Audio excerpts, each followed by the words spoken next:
Hello, folks. I am a terrible person who can't keep my own schedule.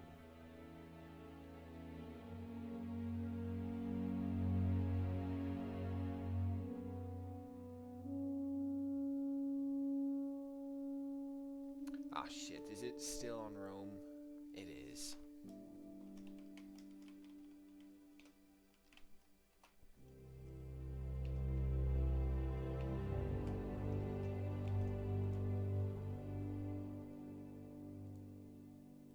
There we go. Update that. Okay. Why does it show up now? There it goes. No. Yes.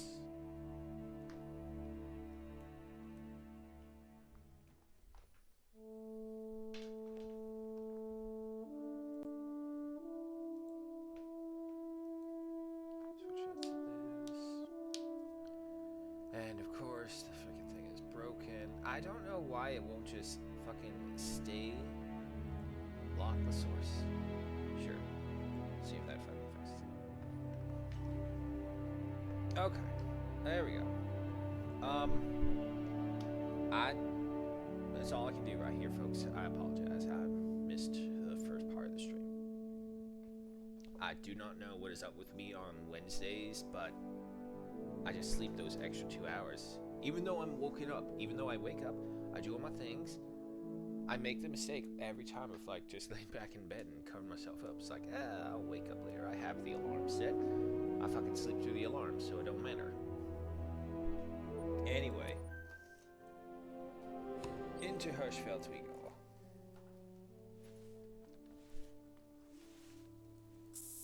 Apply this on here.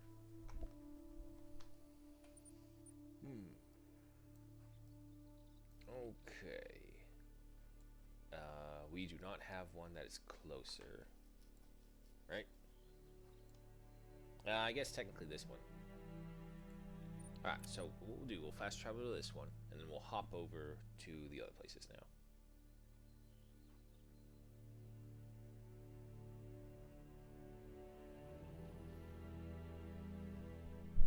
Also, I don't know what it is, but my guts have just been grumbling, like, all throughout this week. It's not to the point where it's like, oh god, my gut's grumbling, I gotta go to the toilet or something like that. It's just, they're grumbling.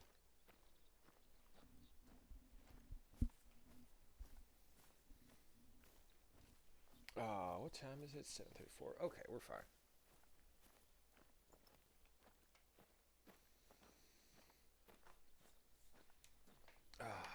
Yeah, no, I really do apologize. And at the rate we're going, I'm probably gonna have to restart the RimWorld thing if I ever fucking get back to it. But it's been so long, I don't remember what we were doing in that RimWorld now.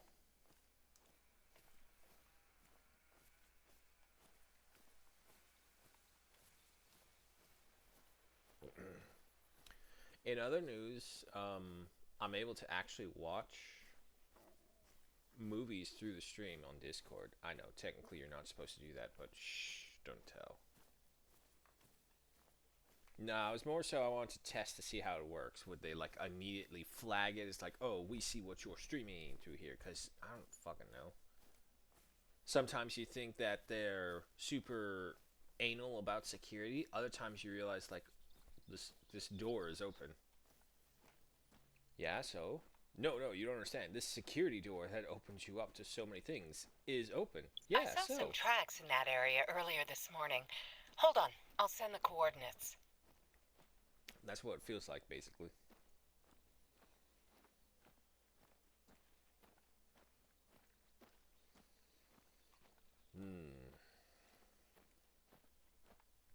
Hello, Blitz. Consume movies on Discord. Yeah, apparently I can. But I mean, if anyone ever asks officially, I mean, no, I do not. But I was testing it out last night, and I was streaming Deadpool and Wolverine. Unfortunately, the barrier right there is the Nitro Discord difference. So I can't stream it at the higher or even, let's face it, normal qualities. Everything will be the really crappy 720.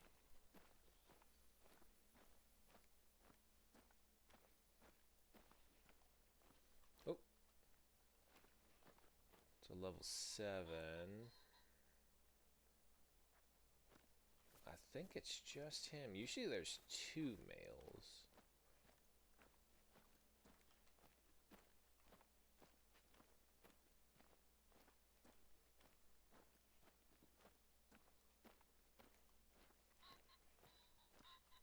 Yes, yes, I know. I'm here. Is anyone up on this hill? Oh, some pig. Or a pig.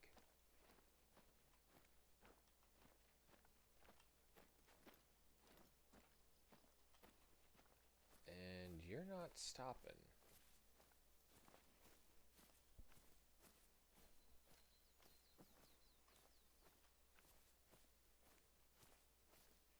Come on, just stay there a little longer. Looks like he's going to cross right out in the open field, which is good for me.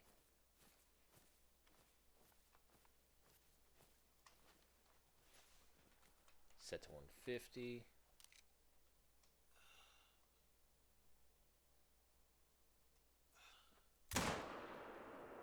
$50, $75, $25, $50, $0, $25. He's down. Easy. Now, in actuality, what would happen is that we would actually be fined, right, with what we just did right here, because I know this from my own experience. You can't aim your gun in the area where the cabins are within like 100 meters, equivalent of, because obviously we use the Imperial system here, so it's like, I don't know, 500 yards or some shit. But I know this because I watch like those game warden shows every now and then when we're on vacation and we don't know what to do, so we're in the room just watching TV, and we like look for a channel that has a marathon thing that we can watch. Most of the time, for whatever the reason, it's like all these game warden ones, or like Northwoods Law or stuff like that. It's a level 2. I thought it was showing more pigs screaming here, but I don't see any.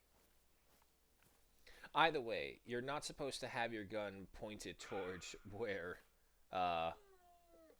residents live. Plain and simple.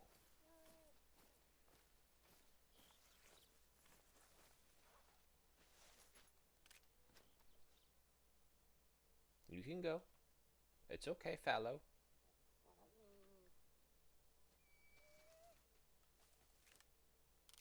So, if you're here, there should be a male somewhere. I'm pretty sure the deer that we shot earlier was a red deer, so there's a mystery fallow out here somewhere. There he is.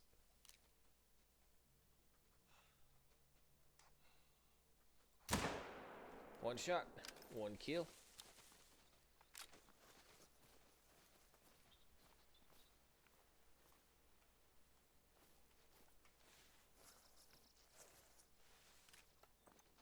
I'm about to say, don't you dare.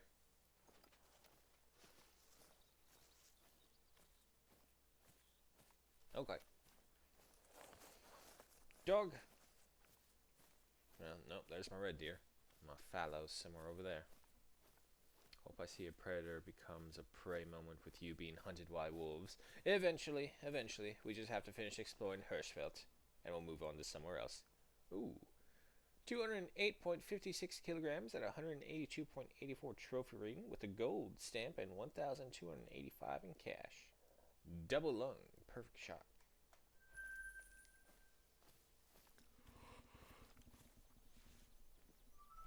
Excuse me.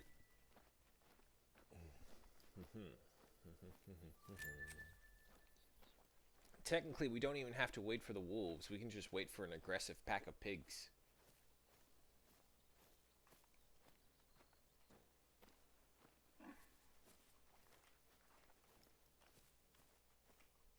Oh my god. Oh my god. Oh my god. Oh my god. Hold on. Hold on. Hold on. Come on. Come on. Present.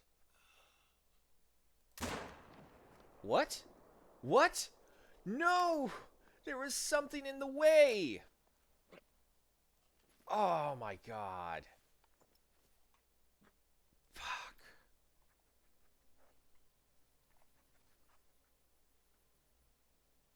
Fucking hell. God damn it. This is why sometimes having the highlights is a detriment, because it's highlighting it, but you see it behind things. And you think, oh no, it's just a bunch of bushes. Nope, apparently there's a goddamn tree trunk in the way. Another gold. 86.32 kilograms at 199.66 trophy ring with a gold stamp and 1,028 in cash. Ooh, it was the ultimate trifecta, double lung and heart.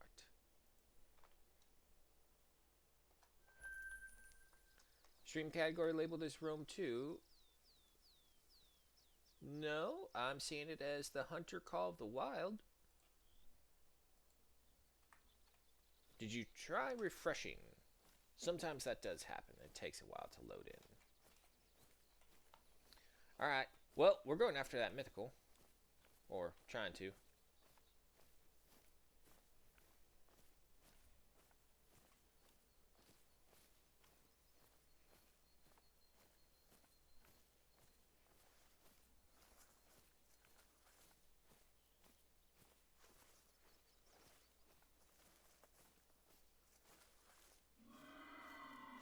Yeah, I don't... Well... Wow, there's a lot of activity in here.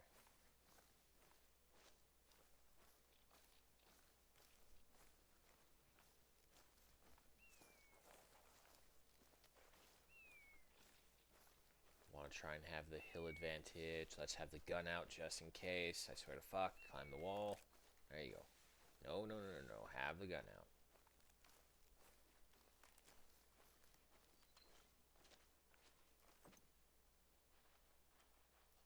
Fallow.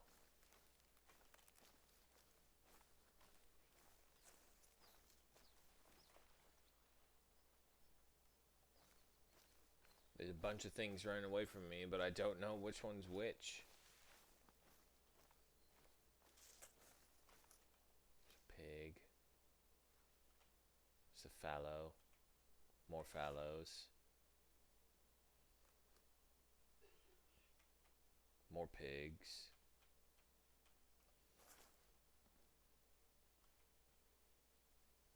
Now, to be fair, if he's a high-level red deer, he's going to be super skittish, so he probably kept running.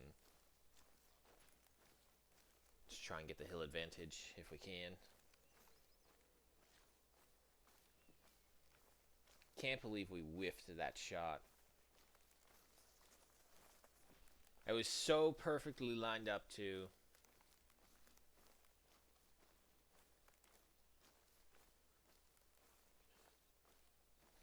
Unfortunately, I've also now lost the track that belonged to that specific red deer. The fallows, unfortunately, have crisscrossed this area all over the place.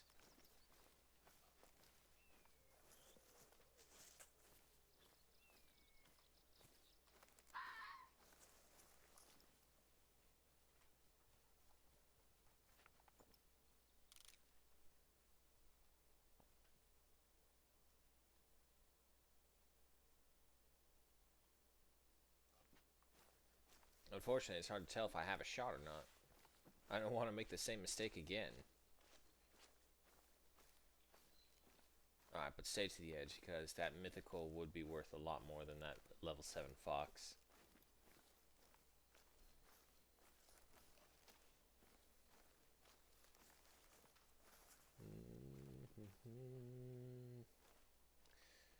Oh, balls. Alright, I'm just gonna call it. Because our main objective, there will be always more red deer. If it was like another species, maybe we can tough it out some more. But this is a red deer. Red deers are fucking dime a dozen. Because they're like the go-to animal hunt.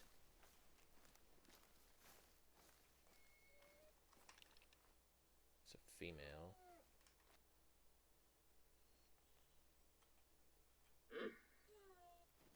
Okay, but if you're here, maybe the male's nearby.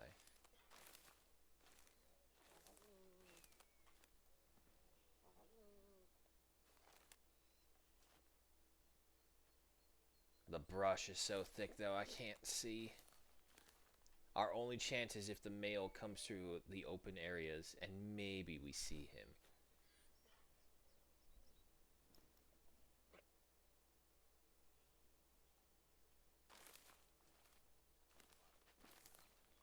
There's no tall bush either.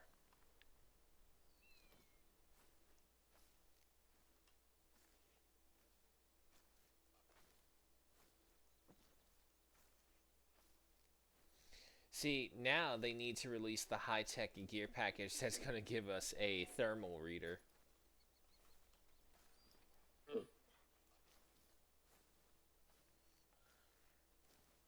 It doesn't matter now because where they've crossed across our scent trail. So they're smelling us, even with the odor deodorizer. Too close. Alright, we're just going.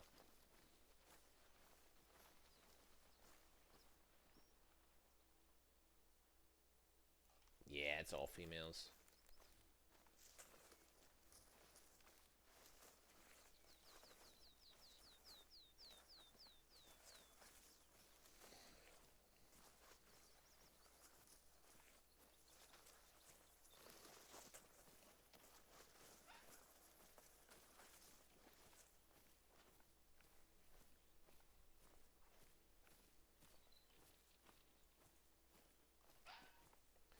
Oh, foxes, you're so annoying to hunt.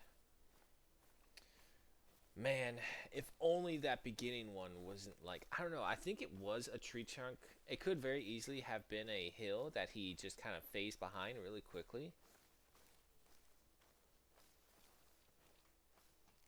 Let's see, anyone by the lake?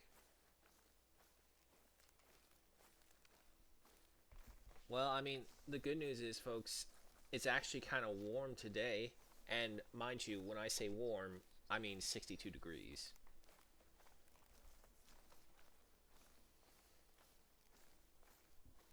Which, I guess, is still an improvement.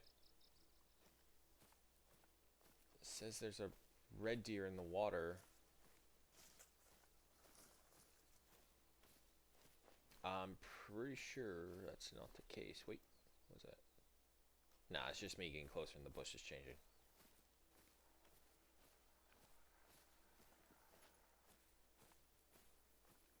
Or is he across the water?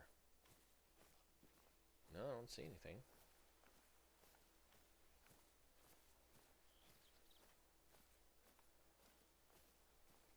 No. No answers there.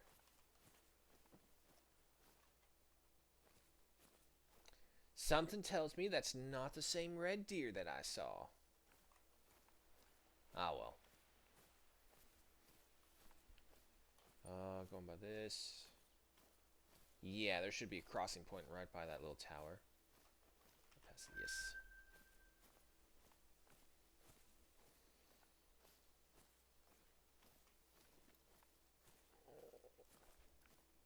Excuse me. Mouse, will you stop sliding off to the side, please?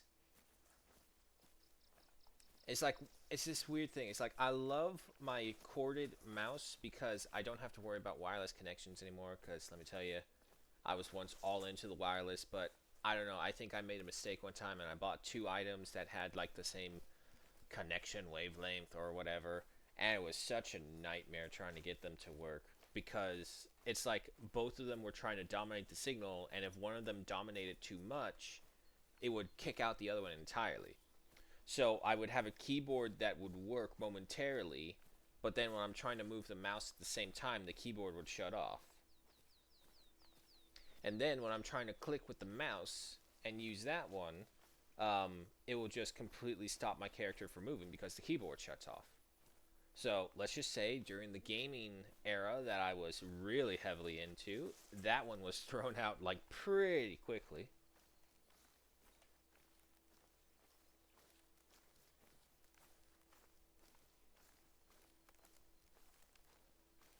But I think that came from when I was when I first started going into computers. I went from the laptops and then on. Note to self: if you fall asleep next to your laptop, make sure the vent is not pointed to your throat. Because that's how you get very, very sore throat. And that shit sucks.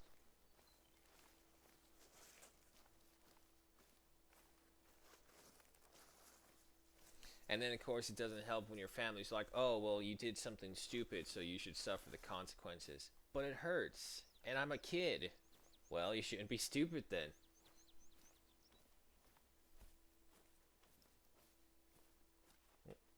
Female. But...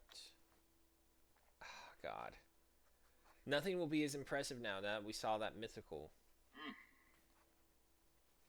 You insult me? That's what I thought. Turn. 50, 25, 0, down. Just that easy. Also, I don't know about anyone else, but every time I see the 7mm reload, I keep thinking it's like, oh god, I know what's going to happen. This gun's going to break on me. It's like, it's going to pop open to insert the cartridge, and the whole rest of the barrel is just going to fall off when it does that. That's every time that happens, that's what I think. Luckily, you don't have to worry about maintenance. That might be a cool thing, though. Tedious, though.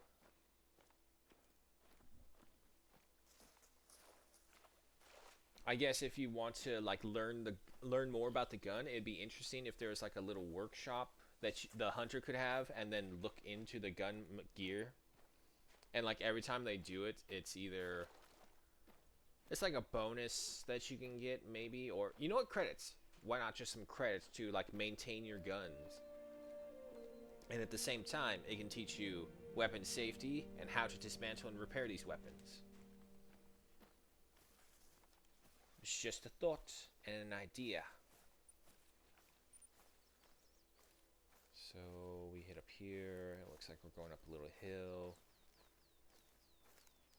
Go up, go down, go up, and then we'll have these ones down here.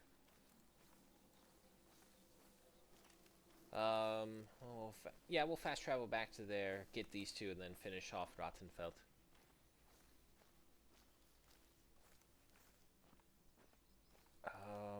Where would his body be? Dog! Where'd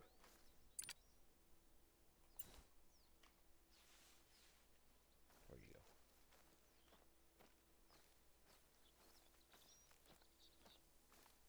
go? Did I walk right? I think I walked right over it.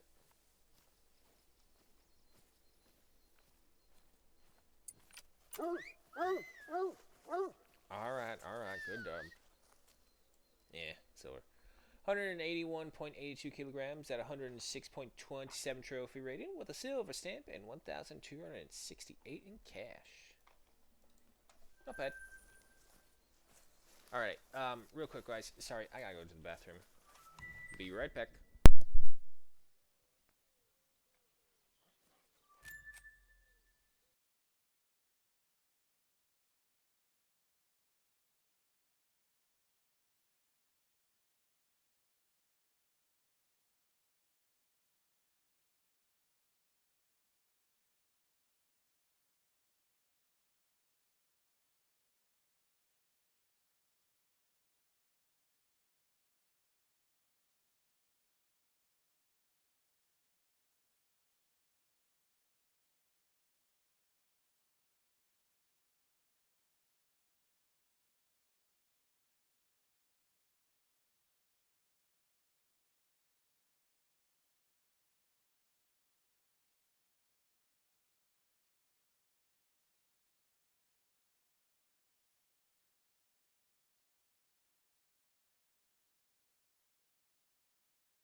Okay. Sorry about that.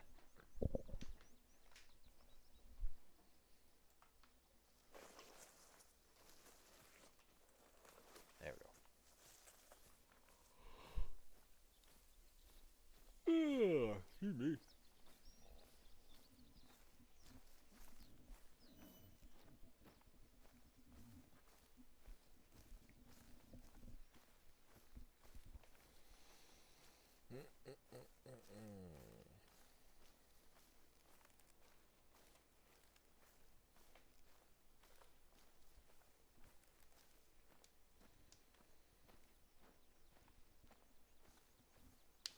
Oh, God.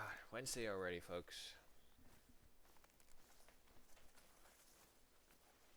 8 more days till Christmas.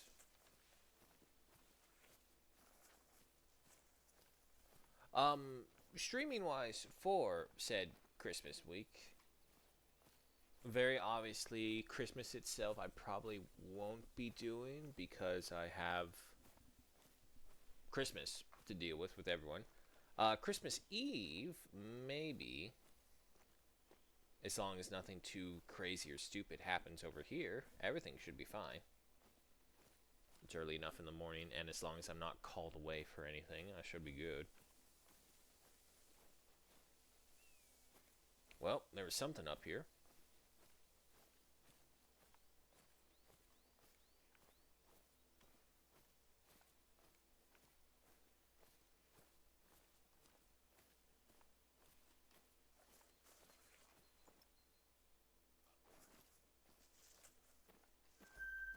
Fallow. Well, unfortunately, couldn't see him.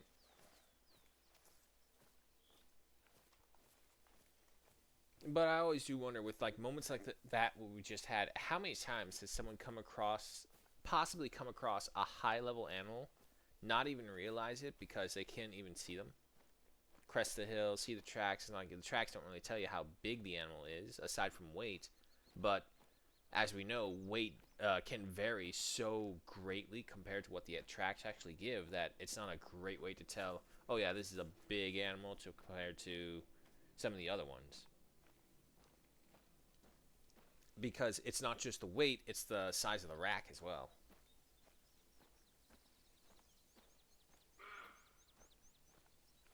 Roe deer. There it goes. That's a female level 1. Come back when you're a male level 3.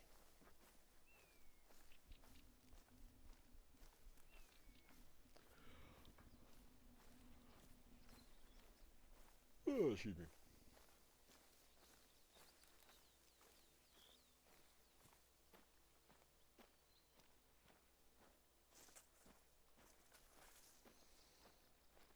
You know, if it wasn't so cloudy all the time, Hirschfeld would still be considered, I think, one of the best looking reserves out there. But it just has rainstorms and clouds so often. I don't know if there's a way for someone like to map it or if it's all just complete RNG.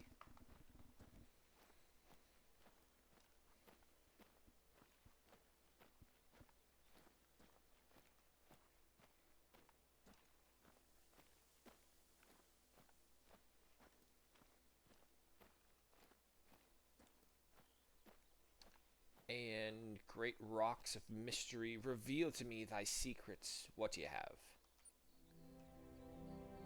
Hirschdorf River. To the east, you can see where the Hirschdorf River mouth empties into Koinsberg Lake.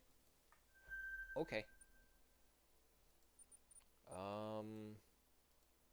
Yeah, down here first. One's closer, but it's also much more vertical than where we're currently at. Which, actually, it's probably just that soft hill right over there. Ah well, we're coming back this way either way when we go get the others. Not to mention, if we do this, we won't have to worry about backtracking into the air against us. Right now we're going down over here, get that one, then we go back this way so the wind will be on our side.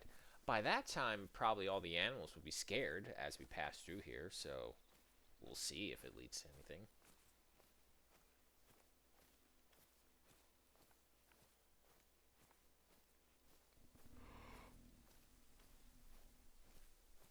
excuse me.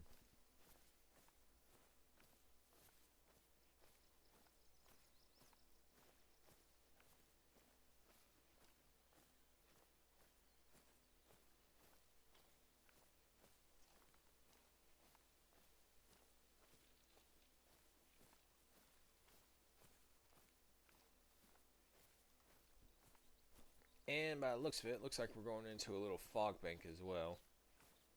See, I wouldn't mind that if it weren't for the fact that the fog bank doesn't help us. It helps the animals, sure as hell, but it doesn't help us. No, you need a perk to unlock that capability, which I find dumb. You're telling me the natural occurring environmental effect affects all the animals and me, but it doesn't actually give me anything.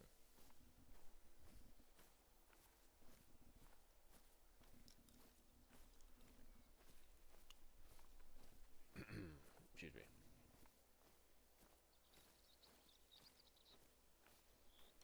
Alright, so that one's marked. Place the next one. Come on. Right over there.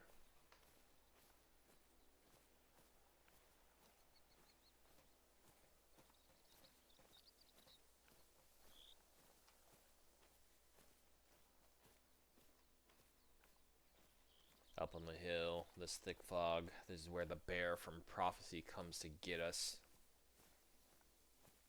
Luckily, we're in Germany. Where was Prophecy at? Was it Canada? It might have been Canada because it was focused around like the lumber yards. Anyway, Prophecy, this really old movie. It's a total scarefest movie, especially for little kids. And if you ever have a kid, God, I maybe. Let me see if I can.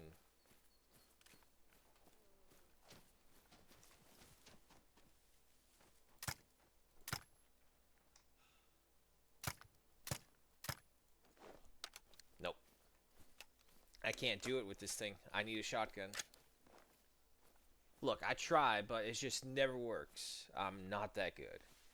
I've done it like maybe once or twice, but even then, those were freak instances where the bullets weren't even shown to be anywhere near the bird at all. I just kind of like, okay, I'll take it. Alright, so we get that one. Oh, shit, I didn't even get the little tower. Not like anything's going to be nearby with that entire clip we just wasted.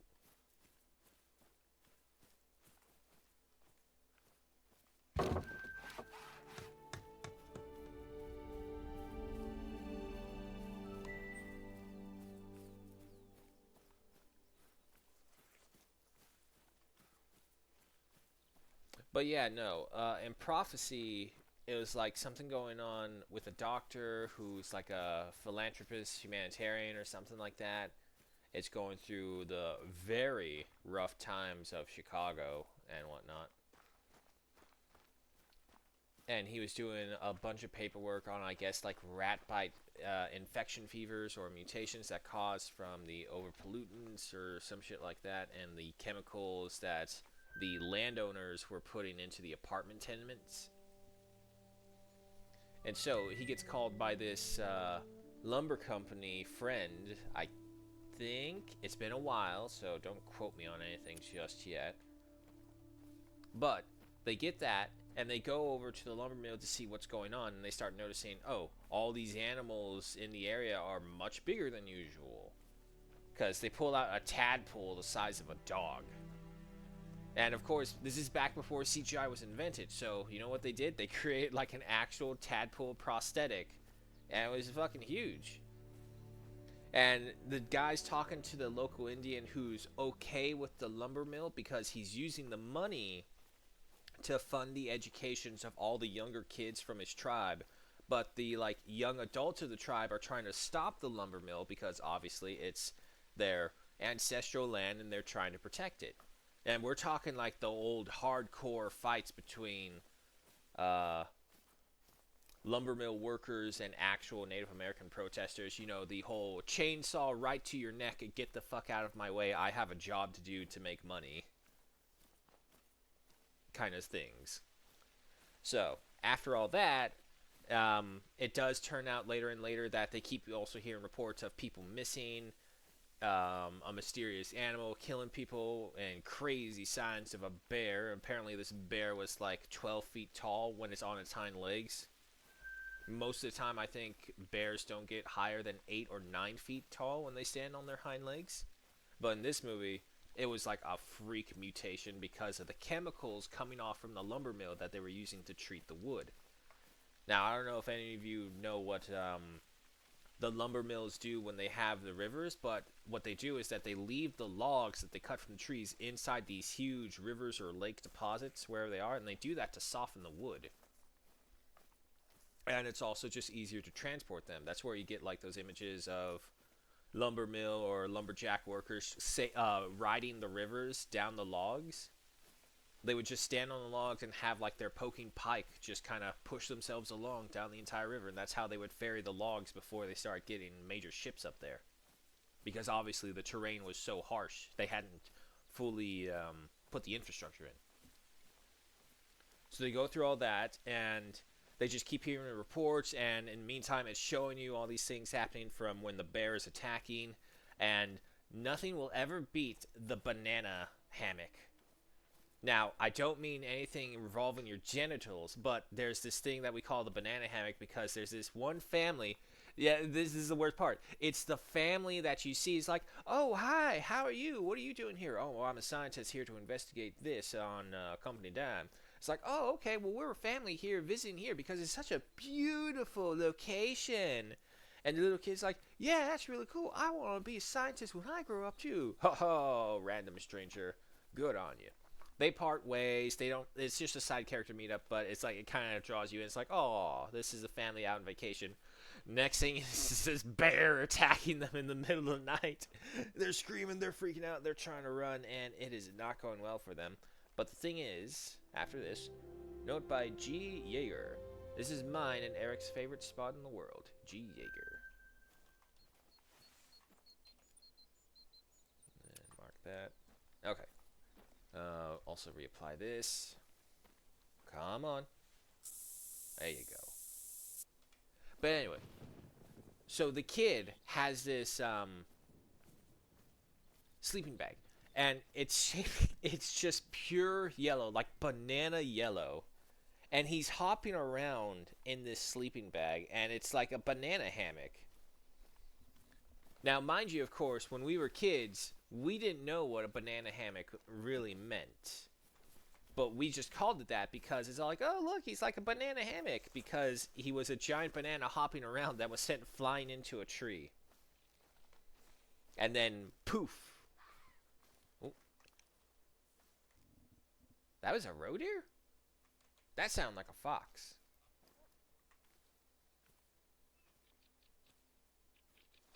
I'm pretty sure that was a fox. We'll go a little stealthy just in case.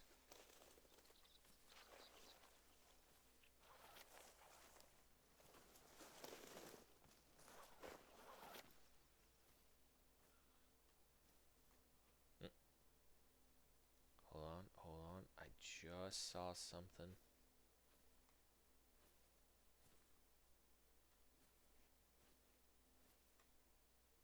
Damn.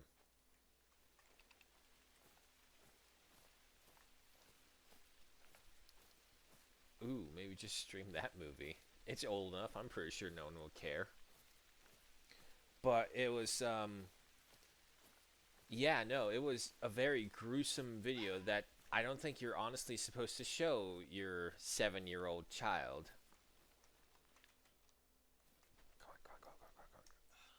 Come on. One shot, one kill.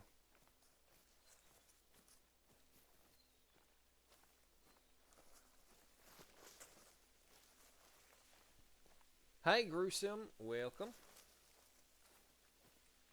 Just here reminiscing about good old monster movies while we're hunting. Ever heard of, well, probably not because German and all that. But Prophecy. That's a good horror bear story. Alrighty, 9.93 kilograms at a 9.69. Nice. Trophy rating, silver stamp with 1,358 in cash. Oh, the ultimate trifecta, double lung heart.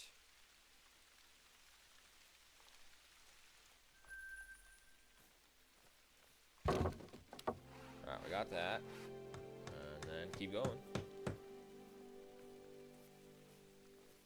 So as they're going throughout, going back to Prophecy, as they're going throughout this, the scientists are learning more and more, and everyone around them is being slowly but methodically attacked and killed by the bear. To where eventually that, oh no, we have no way to get out of here because they just brought all, they thought they would just go to the main research station that the company provided. They'll get in there, they'll get all of their supplies, but in the meantime they had like just this half-track like vehicle. I don't know why they had a half-track like vehicle. I'm pretty sure there was an explanation for something, some part of it in the movie. I just don't remember. So they go through that, and it's like, what was it? They came across a fishing net, like one of those old-style fishing nets that you put across rivers to just catch any of the salmon going by. And they found like mutated bear cubs or some gross monster. And I don't know what it is, but once again, it perceived the trope of the woman caring for, it's a baby, we have to care for it. That thing doesn't have skin. What do you mean care for it? It doesn't have skin. It's like this gross looking style prosthetic from something you would expect of like The Thing. The original Thing, not the CGI Thing. It's like, it's just a baby cub. We have to take care of it. Yeah. Later on in the movie, it goes to show how much she really cares about it, hilariously. But either way, note to self, people. If you're in a dangerous situation with a possible mutated bear from chemicals of a logging camp, or logging factory, not a camp, and you find a baby bear that looks just as equally disgustingly mutated, you probably don't want to take it with you. So, they now have a beacon that's calling out to the mama bear that's all gross and infected and is stalking them throughout it. And let's just say it pins them down at the native tribe camp where the protesters were fighting from. And it just gets into like some really leg breaker action moment. Vehicles exploding, the camp on fire, a giant 12-foot tall bear just going around killing people. For a kid, it was terrifying. Especially when they get into like the underground storage pit and they're hiding there. And I don't know what it is with these people who are like, hey, it's been like less than 30 seconds since the bear attacked. Stick your head out of the pit to go see if it's there. Spoiler alert, the guy who did that is like, okay, you guys stay here. Let me check to see if the coast is clear. Literally like 30 seconds after they all get in, the guy gets pulled right out of the hole. They try to pull him back in, and let's just say they come back a little light in the head. And because it's not like that it just disappeared. You still hear it thrashing around up there, but his brilliant idea was like, here, let me go take a look.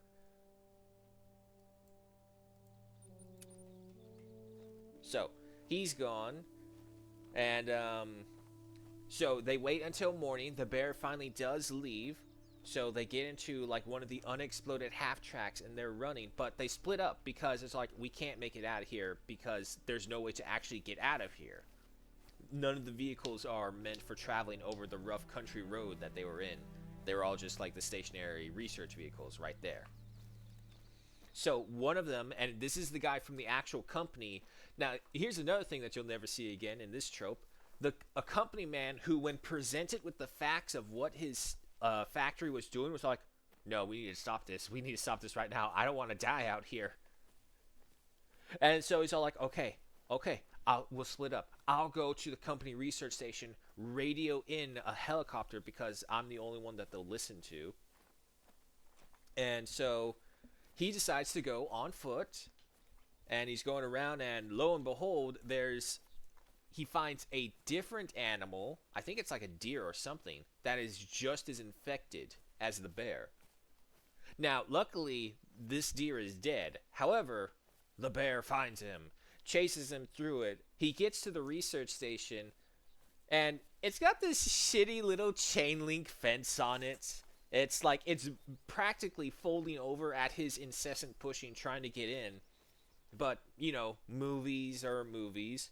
So he fails to get in through the partial open chain link fence gate. His brilliant idea, crawl under it. Sure, why not? I can see it. But, of course, he's too slow, and the bear chasing him gets him and eats him. Drags him out from under the chain link, and there goes the company man. Which is a shame, because he was an actual decent person, being like, oh god, no, I won't do this to children. Because that was the big thing. The native tribe was complaining that, yeah, no, you guys are leaching chemicals into the wood when you're doing this to treat the lumber. And it's affecting the children who drink from the water supply. That's what started all of this. That's how it all came to light, is because the children of the tribe were getting sick from the chemicals the factory was treating the logs with. And the company guy was like, I didn't believe it, but now I see literal proof in front of me. Okay, I understand. I'll fight against this. Never fucking happened ever again in any monster movies that I see. Oh, you mean we have a byproduct that creates monsters? Here, contact the military industrial complex. I have something that will make them money. But nah, they go through all that, and they get to... God, just trying to reminisce about this whole movie. Roe deer warning call male.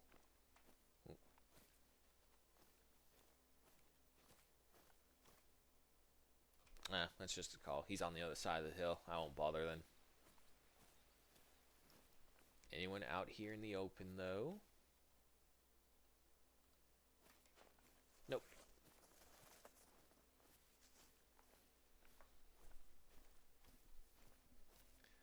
Oh, where was I? Yeah, so they finished that. They get trapped at the major lake where they all started originally, and then there's like two different major fight scenes. The first one when when the bear first attacks them in the cabin, breaking down the log cabin walls and whatnot, and they're just using everything they have, the native tribes' bows and spears to the company guns and all that, and the thing's just not dying. But they got a break when one of them created a Molotov cocktail and threw it at the mutant bear. So that guy runs away for a brief moment. Never explained how he got the fire out. I'm just going to go with it. So it's like, okay, we need to use this chance. Get across the lake because it's going to be slow as hell. So they're all getting the lake, but the problem is there's too many of them because they only have like the dugout canoes of the tribe. And so the creepy but super friendly grandpa of the tribe, who's kind of like always the voice of reason, the voice of calm throughout everything, is just like, go, go, go, you need to go. And they all start paddling the canoes thinking he was still on board, but he had hopped off and just was pushing them. How they didn't notice, I don't know. And so he's just waiting there on the shoreline as the bear's coming back, because they can still hear it off in the distance, just trying to deal with the Molotov cocktail that's burning it. So they get away. They're like in the middle of the lake, and they keep looking back, and the grandpa is just meeting his fate like a man.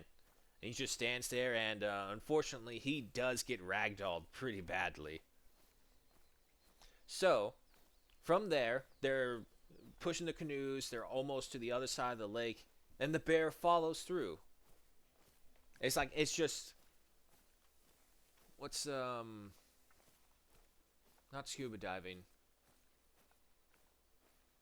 Oh god, this is gonna bother me now. What's that word? Or what's that title? Retrieval diver? where it's the one where they have to be in the suits that are weighted down to keep them down there, and they have like the tubes going up into the air so that they can stay down there indefinitely. But anyway, the bear was walking towards them like that and just going through the field, and they thought, oh, it drowned itself. And then, as like in the middle of the lake, bubbles start appearing. And it's like, oh fuck, keep going. So they paddle the canoes all the way to the other shore, and they get into another cabin that's over there, and they have the next big battle against the bear monster. Going until I think it's basically just the main character, his wife, and the female lead for the native tribe, who I think was like the sister to the brother who was like the head of the protests. The sister was the calm, like, let's talk this out because we can't be aggressive in this, we'll lose. And the brother was like, nah, fuck the lumber company, burn this shit to the ground kind of style. It's like, okay, I can see both approaches. Unfortunately, I'm pretty sure the brother did pass, and it was just those three in the end. The kicker is that because the main character's wife was pregnant, she had been drinking the water as well.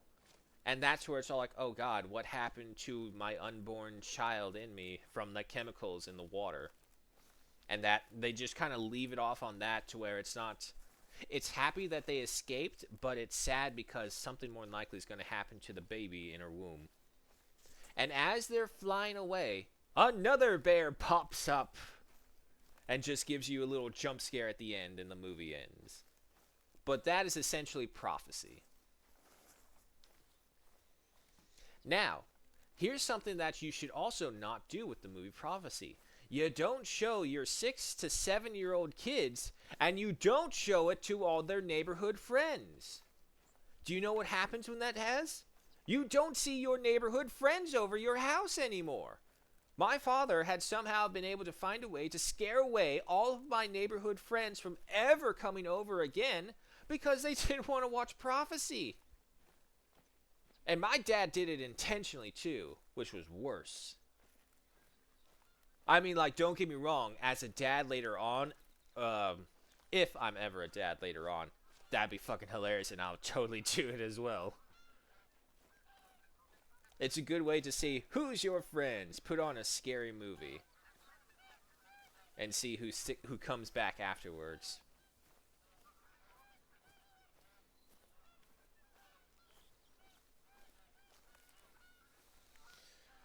Oh, dear God, not the geese again.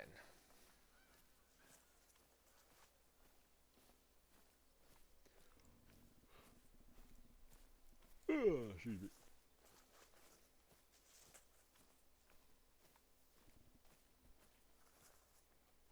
Come on, it's just a branch. Go around.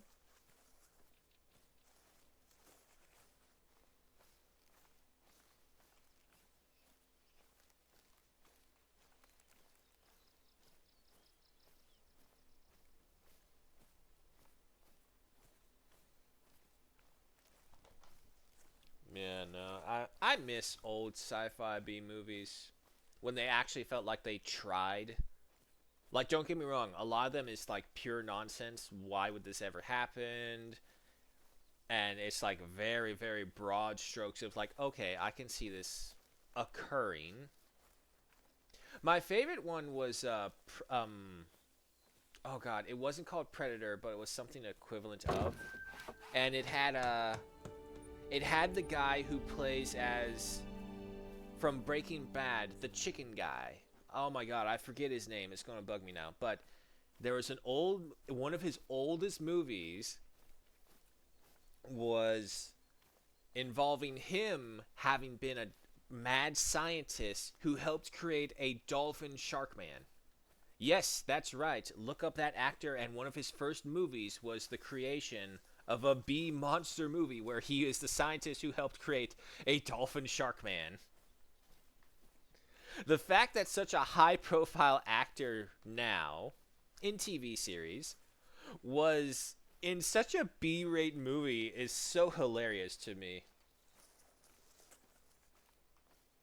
But it's actually kind of amazing how many actors you see. It's like, oh wait, Wait, you were in this B-rated monster movie before. And to be fair, that's how you start out. You gotta do those B-rate monster movies.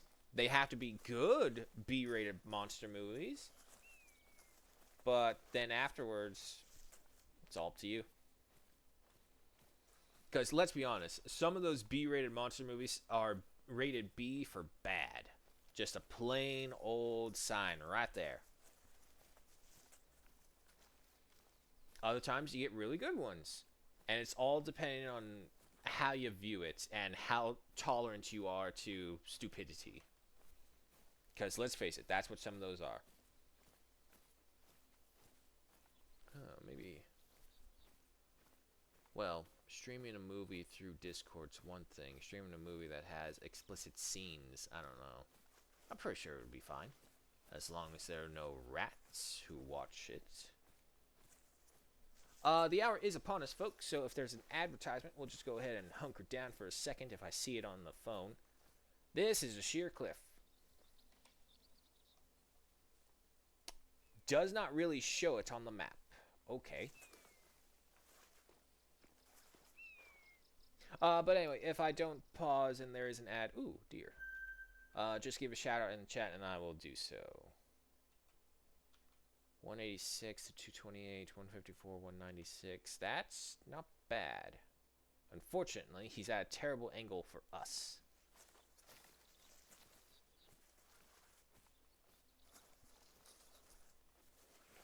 See if I can get down there without dying.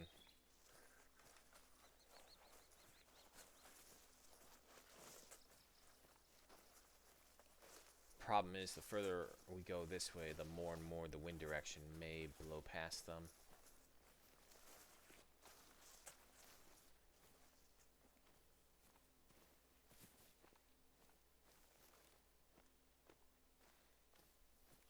Oh, I did also hear that apparently they're coming out with a new Turok game.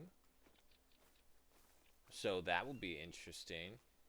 To those who do not know, Turok is probably one of the first American video game action heroes you'll ever come across.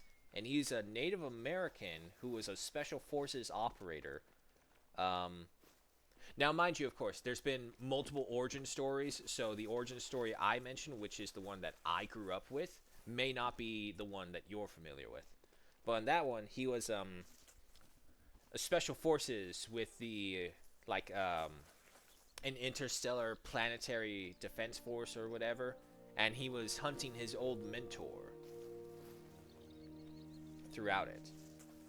But it's just really cool because it added the Native American warrior aspect into fighting, and then of course dinosaurs. Yes, that's right. The main focus of the Turok series was how he landed into a primeval world with dinosaurs in it. Attentive.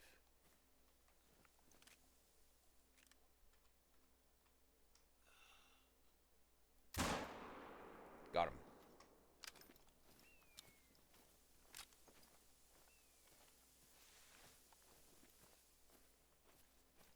Now, question is, will I be able to see that other guy?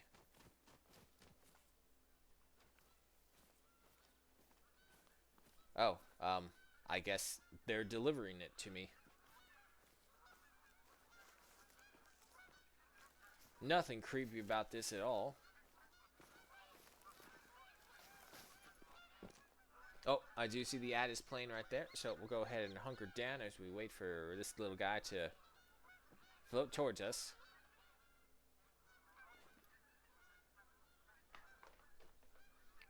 Waiting, waiting, waiting.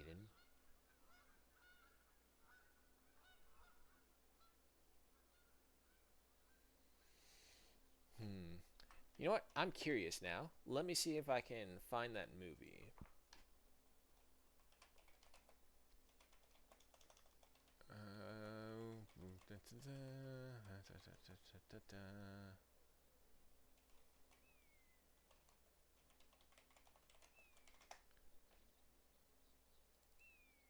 Oh god, I'm gonna butcher that name. Giancarlo Espucia. Hold on. Is he still playing? Yes, it is. Hang on. Where is it? Let's see. Film, Running, The Changeling, Taps, Trading Places. That's 83s. I need like the 90s. King of New York, Mo Better Plus, Harley Davidson. Damn, he's actually been in quite a few things.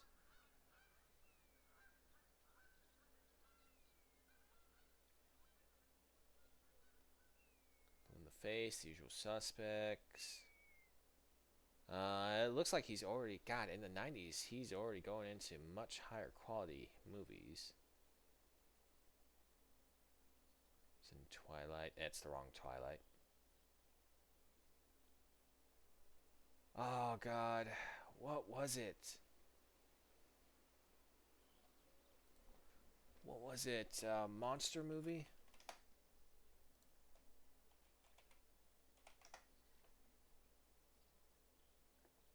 Money, no.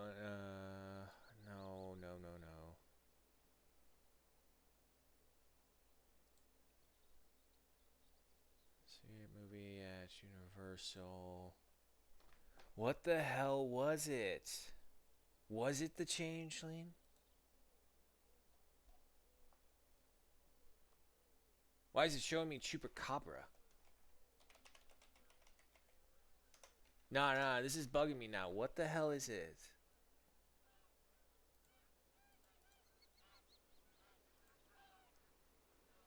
This is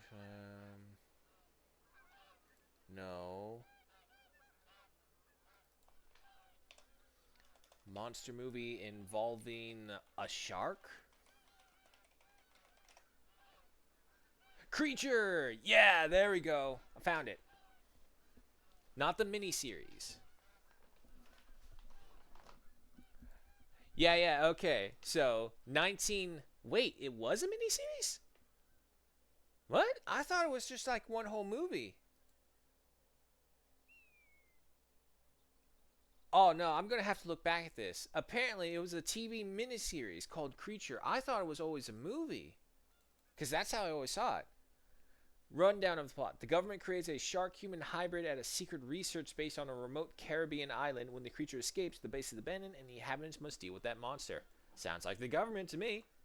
We didn't want to do this anymore, so here, you can deal with the shark monster.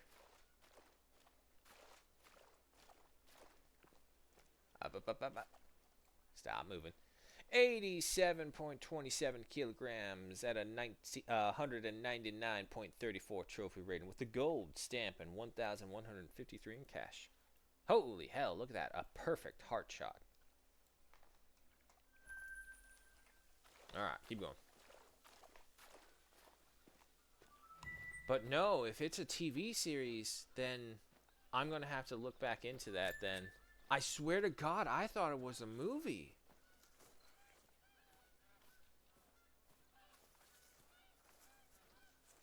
But yeah, no, they were creating like the shark monster for Vietnam or something. And so like, or because of Vietnam, I think it was.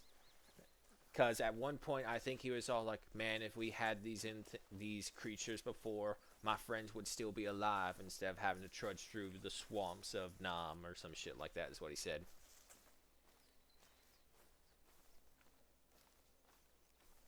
It's amazing how much you actually look at history and how many weapons were created as revenge of the scientist for a friend who fell in battle.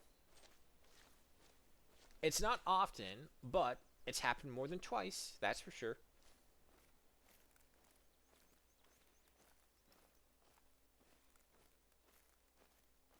I'm going to assume that one fallow that was out here before is probably long gone then.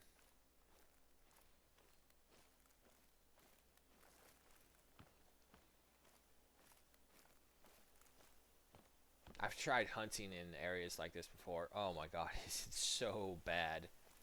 Trying to walk, but realizing like every step you take sounds like a landmine going off in the deer's ears.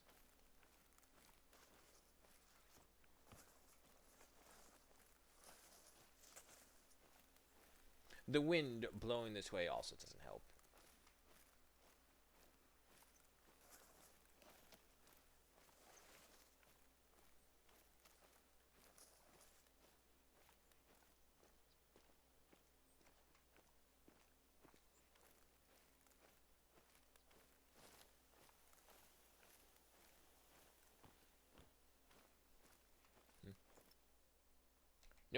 as a rock.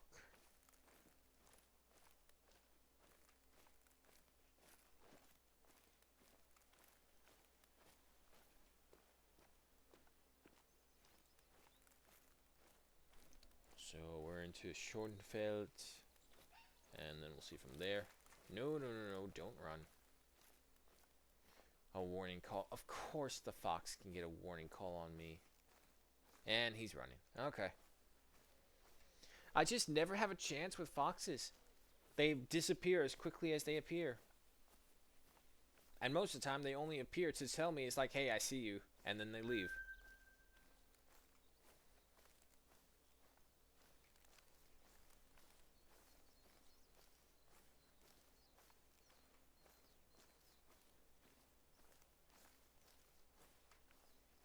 Dog, you're... Where's the dog? I just realized. Dog? Is he like underneath? No. Where's the dog?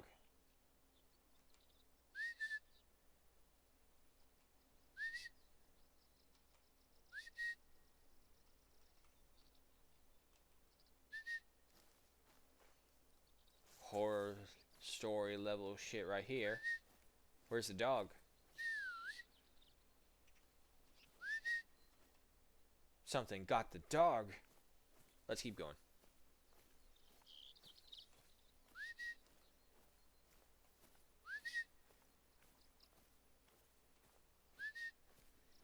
You know, I bet that would be a pretty good campfire story. The person always looking for his dog. The hunter tracking the hound. And like every time you hear a whistle out in the middle of the night, that's a hunter looking for his lost dog. But then the hunter gets lost trying to find the dog. Now, I would probably be able to sell this a lot better if I could whistle. But unfortunately, my fat lips and my incoordinated windpipe are unable to apparently blow a tune. I won't even try to regale you because it's going to sound bad.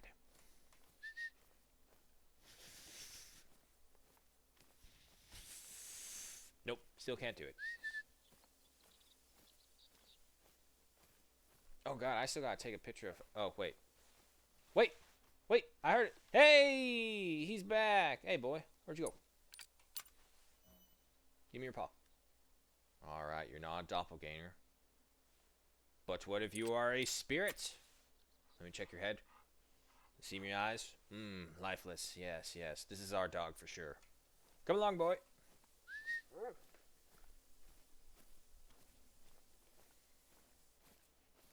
At least we got him back. Alright, unfortunately we don't have the area really well plotted out, so we'll have to head up there then.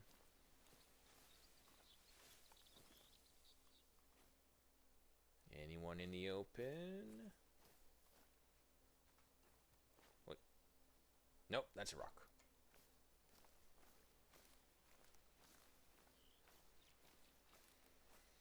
Now, it's one thing, like, we get all these things, but then at the same time, it's another if we actually unlocked everything, because there are hidden things throughout it as well. Unfortunately, you only really find those ones on the first two maps. Maybe Medved as well, but, like, aside from those 3 maps, everything else is pretty much out in the open. Alrighty. Northwest we go. Oh, there's a fox. Can I get him? No, he's too far away.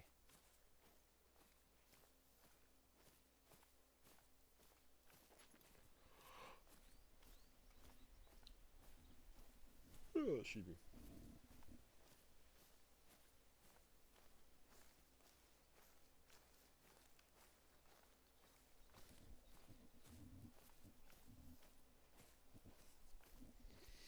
I'm rewatching this old series called Destination Truth. I think I've mentioned it before, but it's just so strange because this is from the same guy, Josh Gates, big time explorer, TV personality. Take it with a grain of salt with however you view that. If he's an archaeologist / TV host, but the way I see it, he can get you thinking and he can get you questioning. But it's so hilarious seeing his old TV show Destination Truth go over objects or subjects that he's actually recovered again in his Expedition Unknown. So just recently, he did the Bermuda Triangle. It's where we currently are in the old series. But I remember from the Expedition Unknown series, he did the Bermuda Triangle again. And I think what it was is like they were chalking up a lot of the damages to the absolute maze worth of reefs within Bermuda. And also because, oh god, there's a logical explanation they gave for the messed up compasses and trackers. But it has been a while since I watched that episode, so I'm gonna have to refresh myself.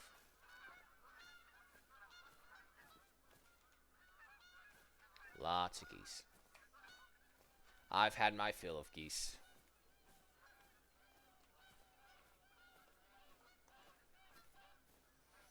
But yeah, no, it's just really cool because, for one thing, you see it with him in the limited technology level because he hasn't got his worldwide status just yet compared to Expedition Unknown.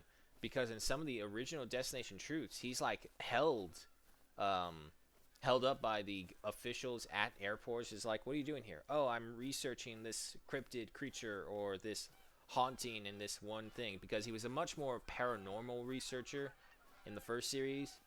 But like, I don't know, I guess as he was going to all these locations to say, what if we did a paranormal investigation in King Tut's tomb, which he did, which was awesome. But he was doing that all over the world and all these other places where it's like, you did a paranormal investigation in Angkor Wat? It's like, yeah, sure, why not? I want to know. I'm curious. And props to him, he did it. Mind you, of course, that was in the later seasons when he started to really get it. And I think how he was respectful to a lot of the indigenous peoples when he was going into their far-flung areas to research these monsters they found. He took them completely at their word. And he said, okay, this is what you say, this is what you believe. I'm going to go investigate to see if I can experience the same things you experienced. Don't get me wrong, though. In the first and second season, he's trying to hold back his laughter on several occasions because he just does not believe them at all, and he finds what they're saying absolutely ridiculous. But he always went through with it. It's like, okay, sure, if this is what you say is true, but I'm going to look. I don't necessarily believe you, but I'm going to go look.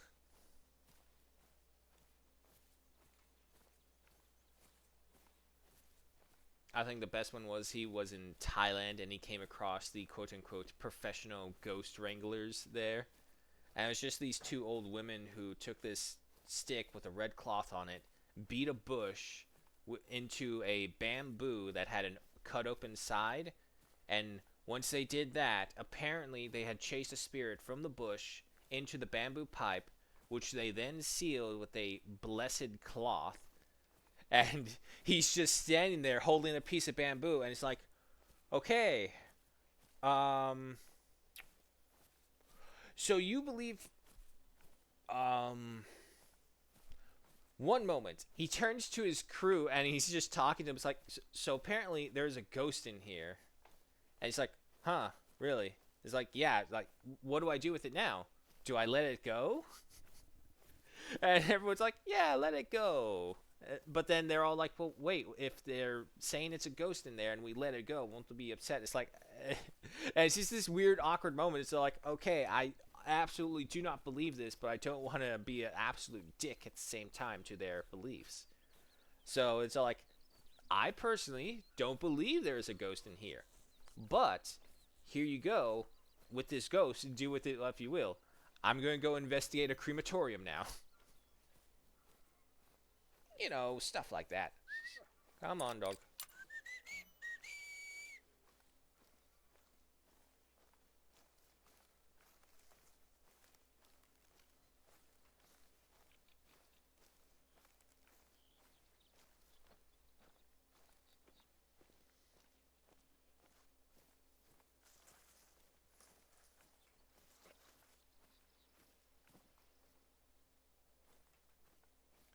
It's a bush.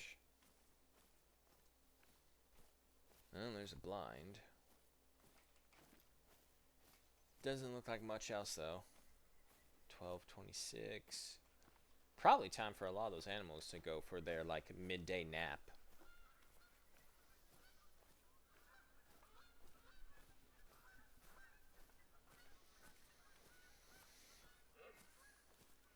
Red deer? Yep. Warning call. Sure. Speaking of, go ahead and reply this.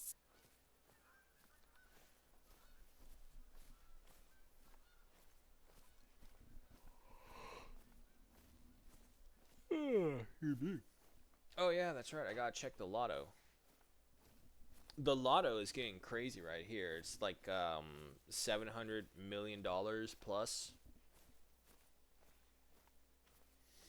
So we're trying for that, of course. We always try and go for the lottos anytime it reaches over 300 million, because this way we get to split it 3 ways.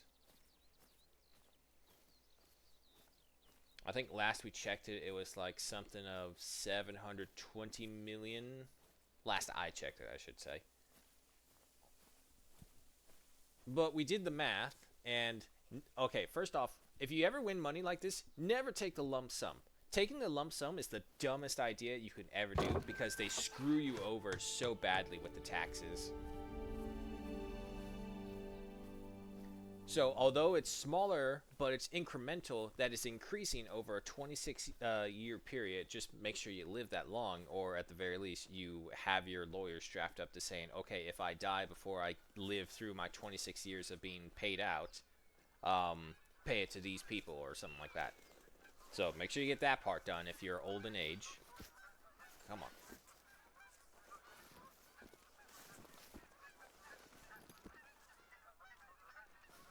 But yeah, no, we did the math, and if you take away the 30% taxes as well, per the year increments, after dividing it by 3, we were all looking at 6.6 million per year in increasing amounts. Look, I can live the rest of my life off pretty easily off of a single mil. Like, even if this is California,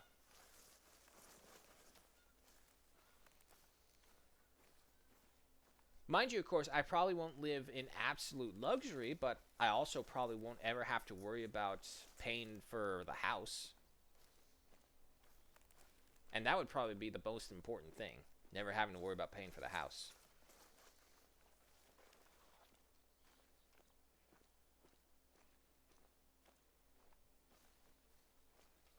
Come on.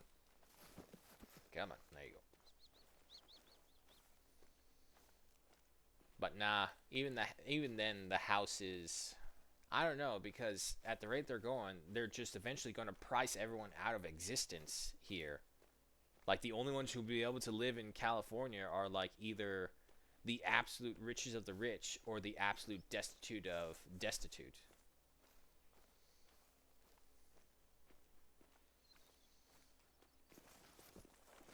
Come on. We're going to figure our way up this little rock maze eventually.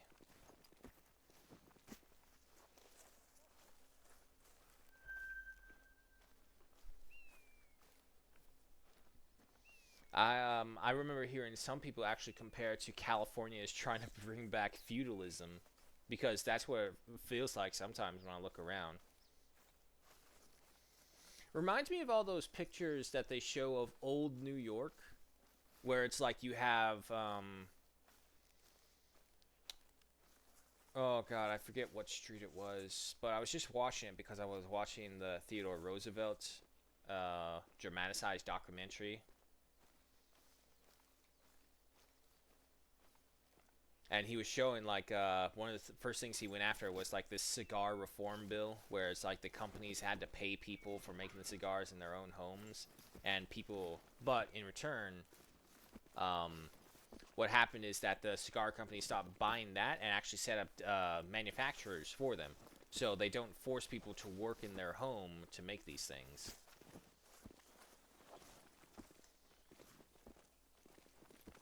Nope, nope.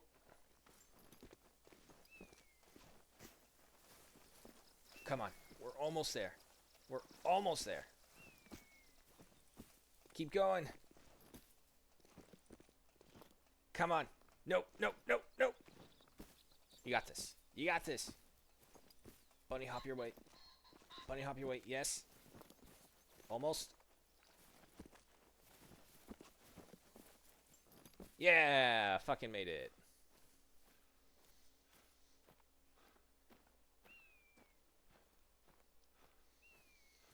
Can you imagine the amount of power and physical fitness and prowess you would need to in order to do that? Because it's not like there's a running jump or anything to hold on, because his hands are to his side, and this guy is just literally jumping through pure leg muscles. Not only jumping, but also kind of balancing and hanging on to all the loose rocks underneath him as he's trying to get up here.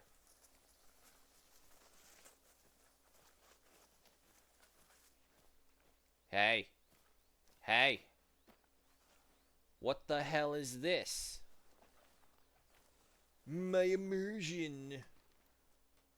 There's a bunch of floating bushes out here.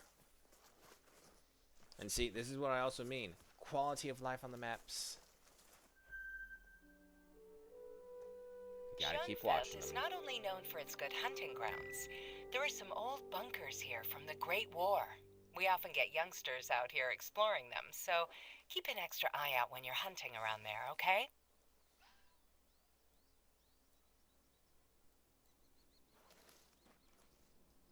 Okay, so this thing. Pick up that one, pick up this one. Circle around again, go along here, and then make our way back up.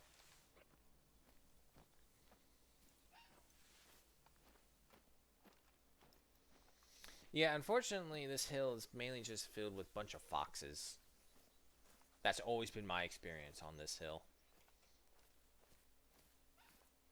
Yes, yes, I get it. I get it. I'm going.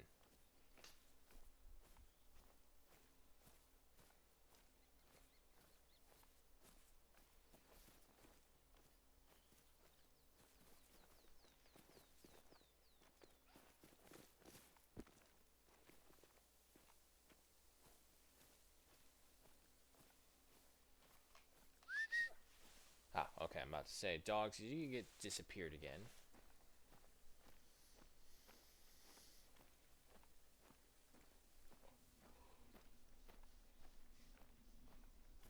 Excuse me.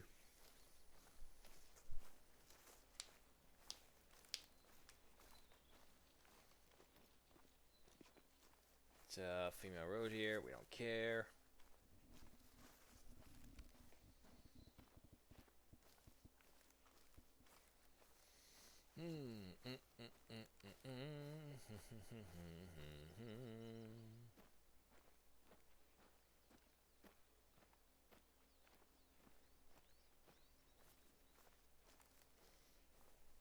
Oh yeah, Polly did send over a link to show me that mega project earlier, going back to yesterday's conversation we were having.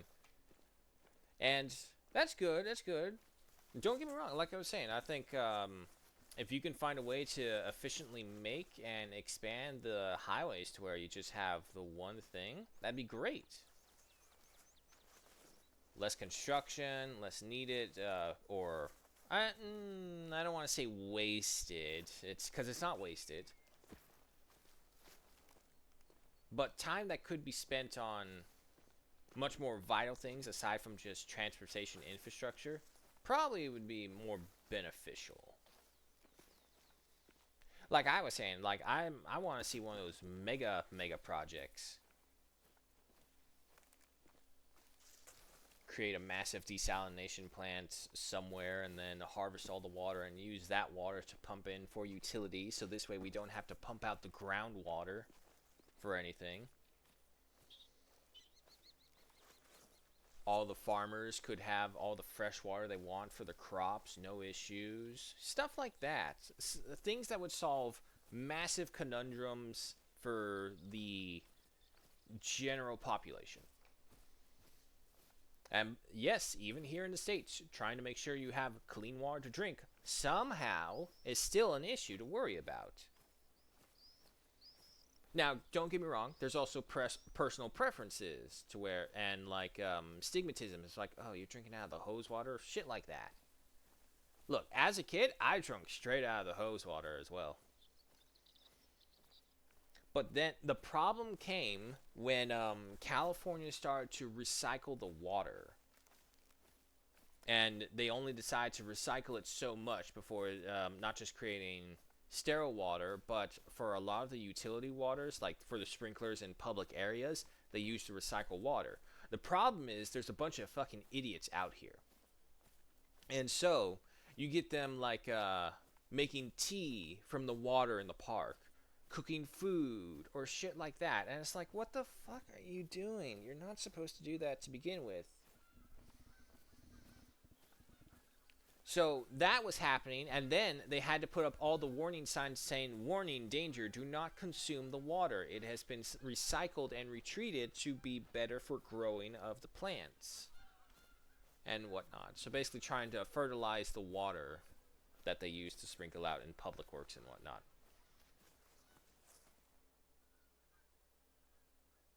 Oh. Nah, unfortunately, they already saw me.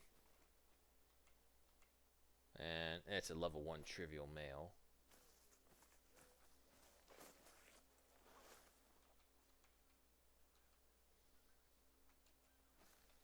Nah, I don't see anything too big.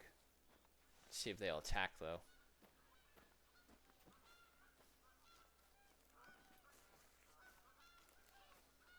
Probably a bunch of geese on the opposite side. Yeah, like, see, how are you supposed to see a pig through that?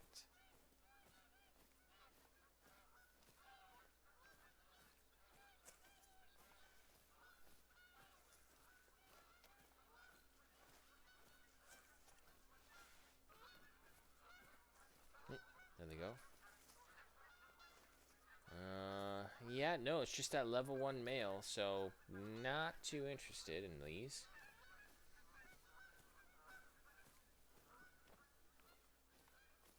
Oh, it's a level 4. Okay. To be fair, level 4s are not guaranteed diamond level gooses.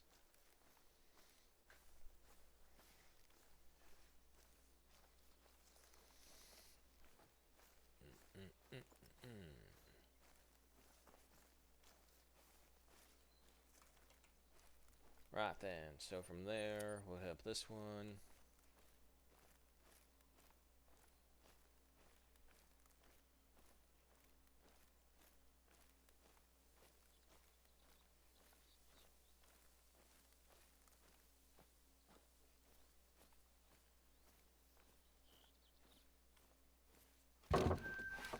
Okay.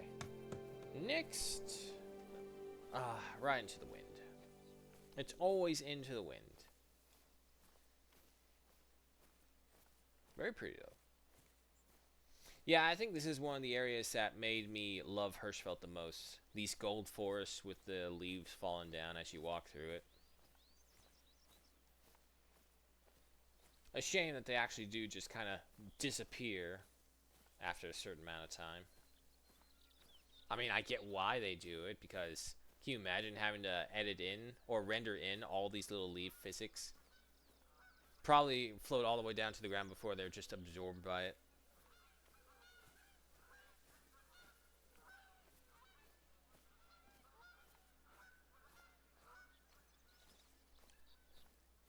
Nope, they're gone.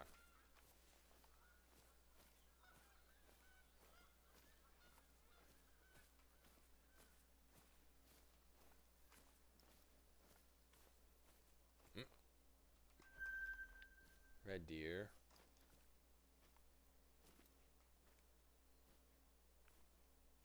Where's the male? Level 5. Oh, come on. That's like bread and butter levels. Wait. Oh. Oh! Much better.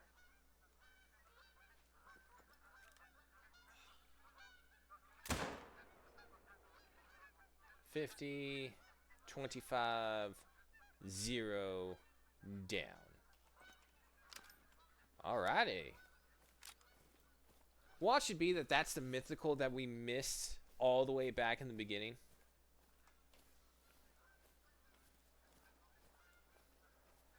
Technically speaking, it could be, because we saw them over here by the water.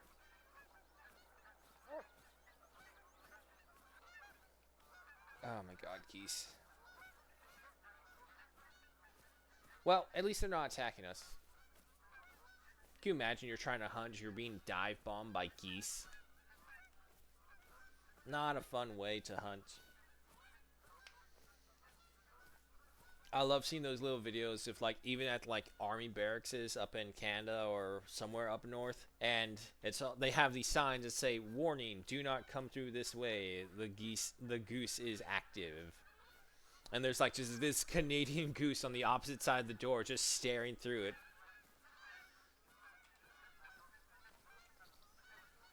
But then, of course, not everyone gets the memo, and so you get an entire batch of recruits coming back from training, and they're trying to dodge the bird as it's just attacking them. I know you fell somewhere over here. Where are you? There you are. I would recognize the white rump of a deer anywhere.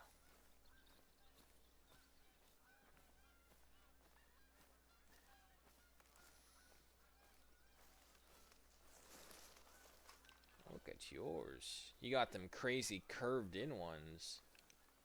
But is it enough? Balls. Not by a long shot. However, impressive rack nonetheless. 219 kilograms flat. At 214.38 trophy rating with a gold stamp and 1,595 in cash. Huh. Not as much penetration as I was thinking it would have. But still got him.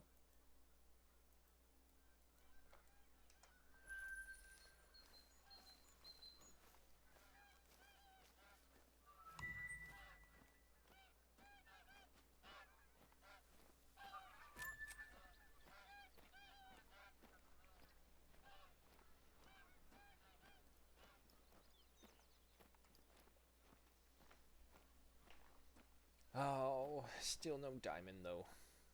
Ah well. Could be worse. Oh my god, you need to stop yawning. I shouldn't fucking yawn. I already messed up and slept in and missed the first stream. So what the hell am I yawning for?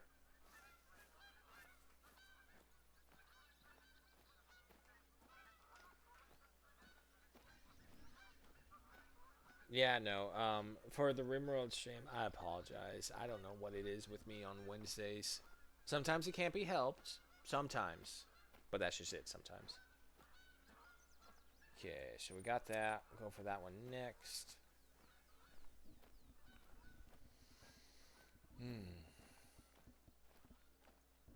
And Thursday we got War Tales, followed up by Space Marine. Then, of course, everyone's favorite, Enlisted. This is the time I get you all for that one.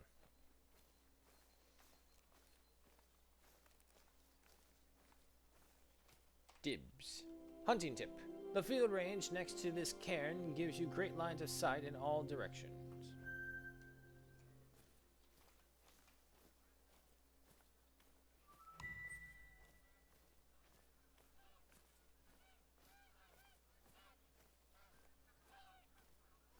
I know I heard a call. Oh, that's geese. There it is. It's a fallow. He's technically within range. And there he goes. See, it's nice when you get moments like that, when you see a deer in a greater distance and you think, huh, I can get him. Pull out your gun, boom, down. It's like, yeah. Because I remember when I first played this game, it's all like, okay, no, he's traveling. I have to give up on him. There's no way I can get him. Now it's just like, okay, wait, down. Now, mind you, that doesn't always happen, as we experienced before with the tree trunk through the bushes, saving that one deer. Unfortunately, I don't remember what the weight was. If I remember the weight, maybe. I'm still pretty confident that that could have been the deer that we missed when we first were going in here. Oh, pheasants, go away.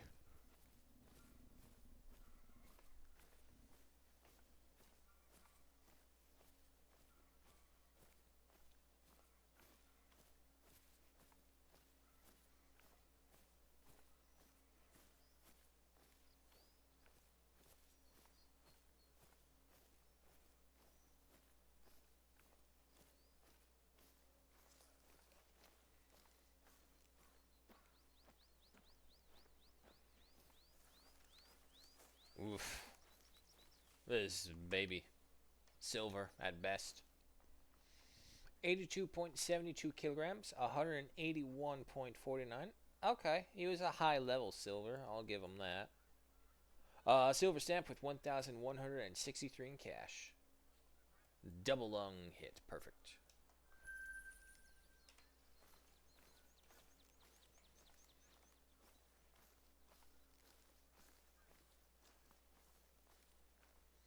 I do have that morbid curiosity of what does it feel like to be shot, but then I also have the self-realization that that's a fucking stupid train of thought. Don't do that. But it's like we obviously all know that being shot can kill you, but what happens when you survive a shot? Is it like I know some people compare it to being hit by a car going at decent speed. Others say it's like if you were stabbed, but seeing as how I don't plan to be stabbed or shot, I won't know what that is. I've been hit by a car, but I was in another car when that happened.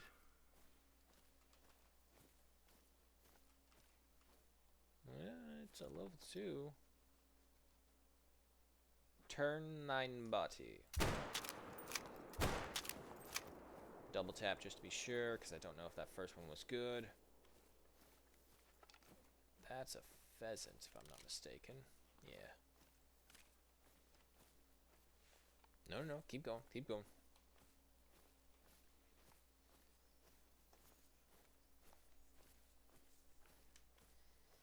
Especially with the caliber of bullet of, well, for the most part, most regular civilians will say, come across 9mm. The unlucky ones come across worse calibers. Like, for example, a 45. 45 can blow off an arm if you get a good enough shot.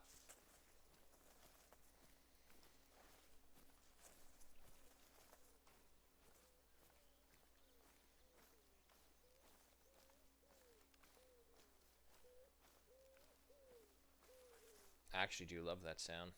The sound of the doves. That's one of those childhood things right there for you.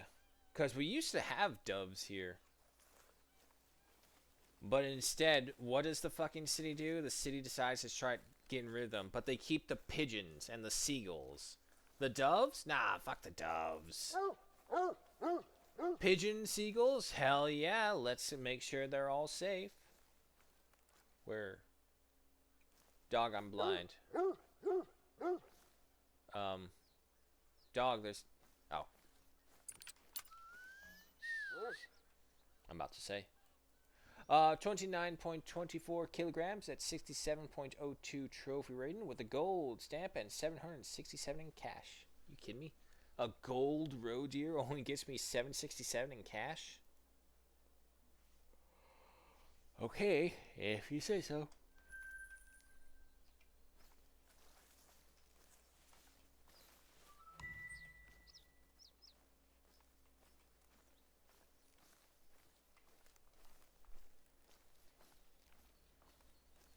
To be fair, I don't think you can get a payout below 500 bucks. I think. I'm pretty sure. Maybe one of the bird species. I haven't been to the new map, so maybe one of them. Or some of the other birds. Again, not a big bird hunter myself, so can't say for sure. But I'm almost 100% confident there's no animal that is less than 500, I want to say.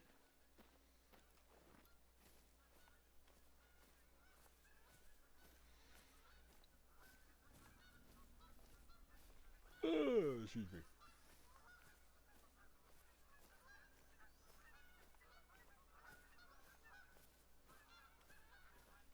Alright, so we got that one marked. Place this right there.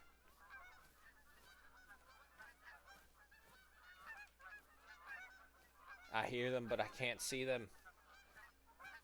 Which means they must be in front of me.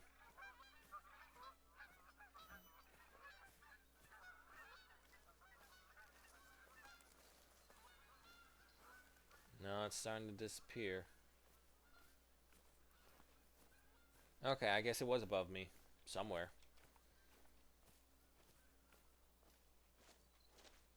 It's so hard to tell sometimes because sometimes they're like, they don't even spawn in above you.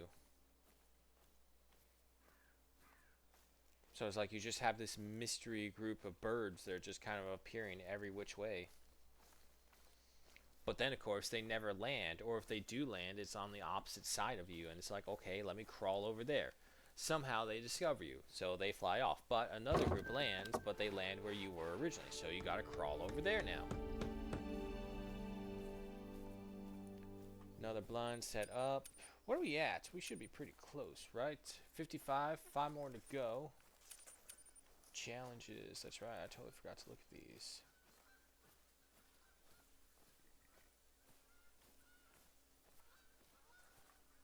Okay.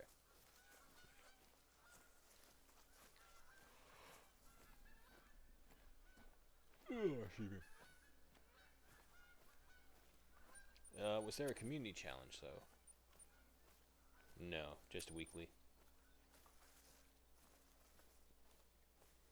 I've still got to find a way to level up the dog and retriever, but the only way we can do that, from what I can think of, is that we need to hunt small game and tell them to retrieve it. Because unfortunately, we don't have the pointer DLC, we can't tell them to do any flushing. That begs the question, like, how high off the ground do we need the birds to be in order to count for it? Like, if I can shoot them and their wings are flapping, would that count? Or do their legs literally have to be off, or do they have to be, like, locked into an animation saying, oh yeah, now it's leaving, flying away?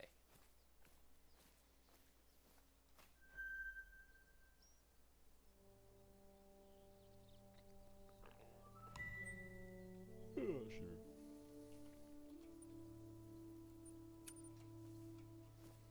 Alright, keep on going.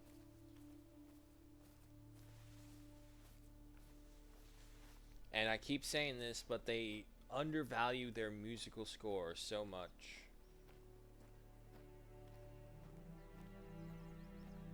Isn't that beautiful? Should really capitalize on a bit more. I mean, I can understand because you need it to be quiet when you're out here in the field, but surely there are certain points in the game where it's like you can just start playing some music in the background. Which I guess they do at the outposts. But believe me, when you're out there sitting, waiting for half an hour plus for one of the annoying animals to come into the calls or the ambush, you get bored. I've actually, real life, experienced falling asleep when I first started playing out, waiting for an animal to come in. That was mainly because like the map was just so relaxing. Even if it is false nature noises, it is still simulated nature noises. So I closed my eyes, relaxing, hearing that around me, and then a fox did the "Boo!" right in my ear and woke me up and ruined everything.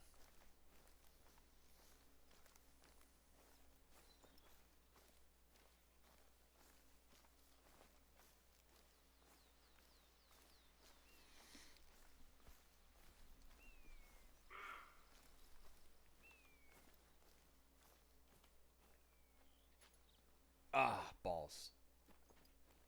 Maybe he'll stop. Nah, now he's going the opposite direction. Okay.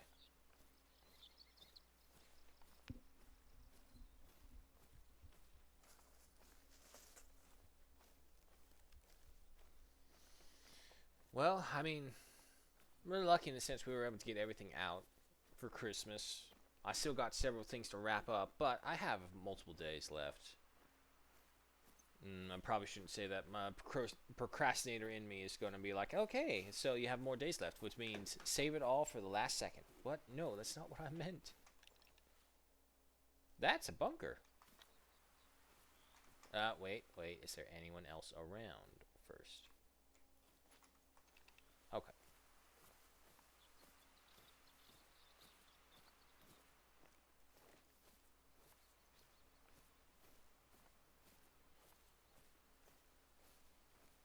Okay, I'm just saying. Well, no, okay, it is by a road.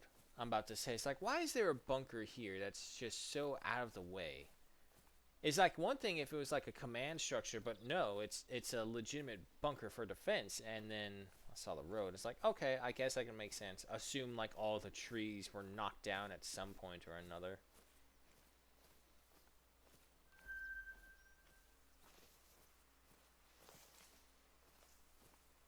Weird to think that we're coming across that time where it's almost to the point where the last Great War occurred.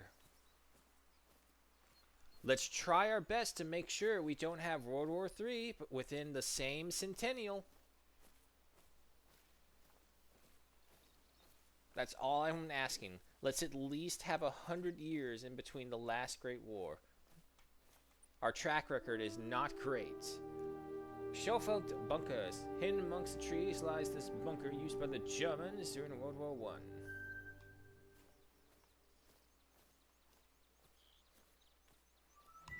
Is there collectible here? Aside from the codex entry.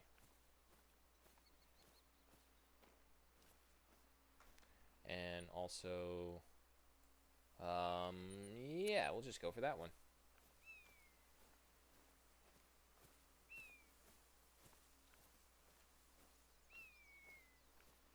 Probably no collectible.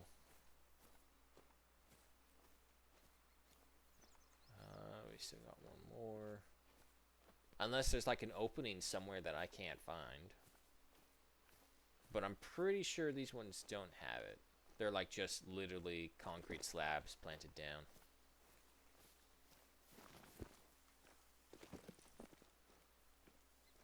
And nothing up here either.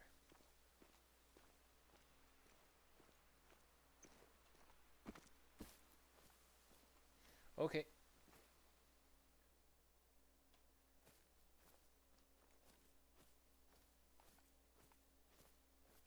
And no one in front. Reapply this. There we go. And keep going. Now, this kind of reminds me of the campgrounds I used to go to as a kid.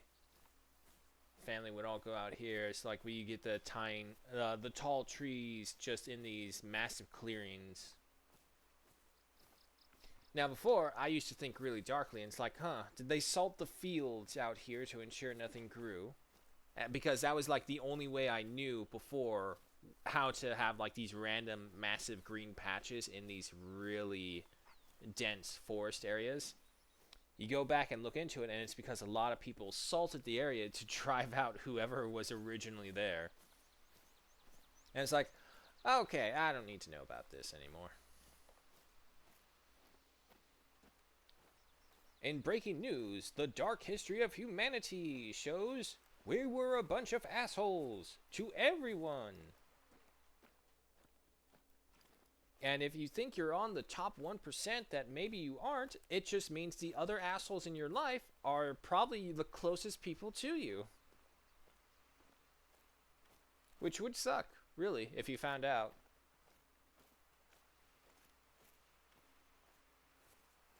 It's kind of like, I'm drawing another comparison to Theodore Roosevelt only again because, like, I just watched it. I watched the first part of the dramatized documentary one of it. It's like when Theodore Roosevelt first came into the Republican parties right there, he was immediately said, fuck off. And that was because he was born of an elitist. No, that comes out wrong. He was born into wealth and privilege because his father was considered one of the greatest philanthropers of New York City at one point.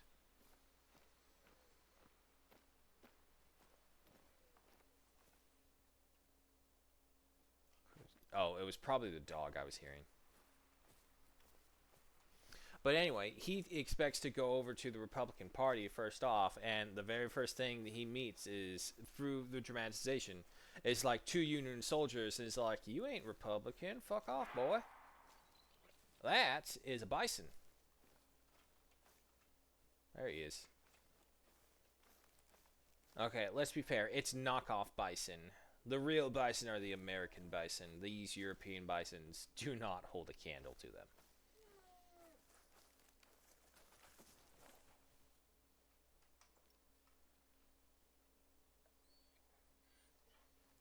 What will you do, big man? Ah, damn it. Dog, it's okay.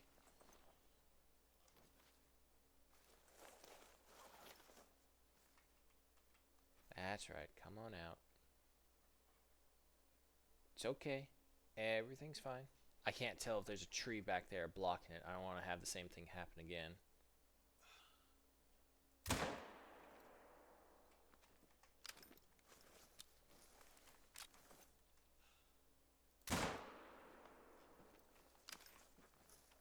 Well, let's hope that gets him. Probably too much on to the side. Hold on. No, bring that back up. There he goes, he's down. Have this out just in case one of them comes charging us. But I mean, it can't just be me on this. Whenever you think of like a bison, no one really pictures the European one. Everyone imagines that I know of, for obvious reasons, imagines the American one. And honestly, if I had a choice, I would put up a toss-up between the bald eagle as our national animal or the American buffalo.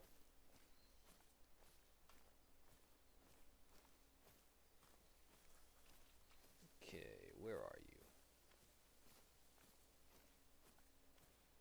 Because I'm just trying to think of what is the one unique creature here that if you looked everywhere else, you won't really find. And as I said, although there are other bison out there, no one really thinks of them. The only ones that they think of is the good old American thunder beast.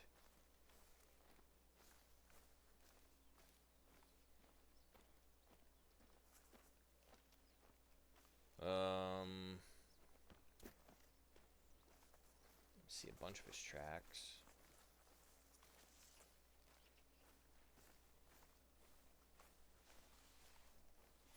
Somewhere around here. Dog! Got him up. Find me my buffalo. There we go. See, I would have gone the wrong direction.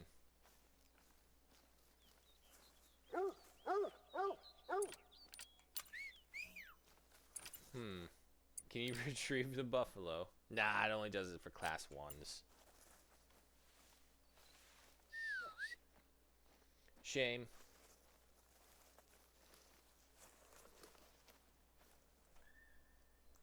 Alrighty, first shot was a lung hit. Second shot was a pelvis hit, and it was just the tip of the ice cream.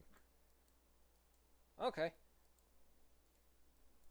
So 666.70 kilograms at 106.77 trophy rating. He's actually pretty close to a gold. Silver stamp with 909 in cash. Alright, keep going. If there was something right there, I don't see it now. A fox or a roe deer, maybe.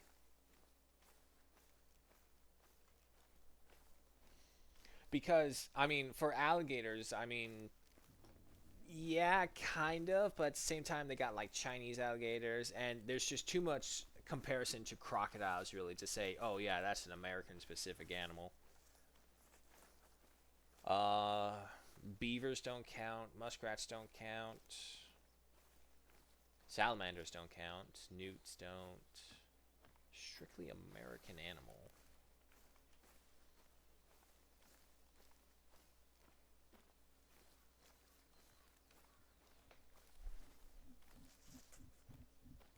I mean, we could also be like Scotland and just be like, yeah, no, our national animal is the unicorn. Scotland doesn't give two fucks. It's all like, yeah, nah, we're just here in this world. But we are here. That's the feeling I get from Scotland. It's like, yeah, we're not big players in this planet map that we're on, but we are here.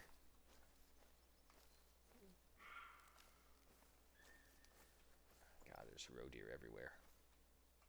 Ah, another level 2, but he's gone.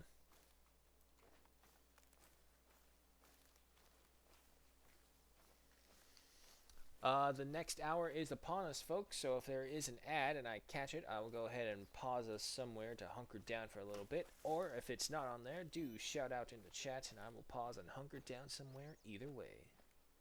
If not, we just keep going. We've actually made some decent progress. I'm going to go up, back and forth, so kind of like zigzagging back and forth across this little section of the map. Come on, you can do it. There you go.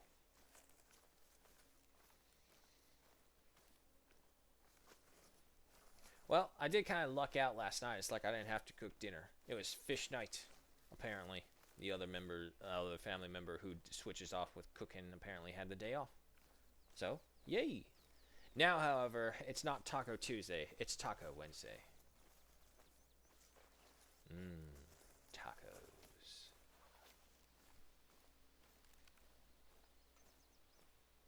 But that's for later.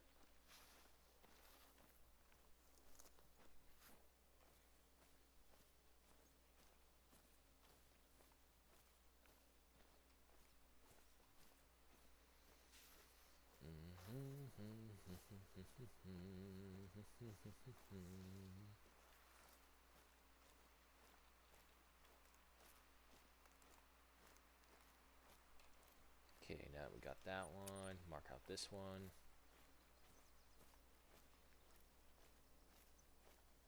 See, you would think in this fog that we would at least have the line and then the half circle for the eye. But no, we're just completely exposed.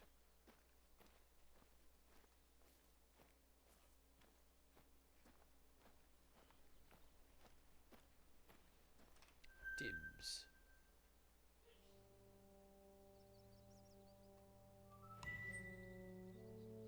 Alrighty, and then the next area, keep going. Finally, the wind is no longer against us, so maybe we'll finally see some things without startling them.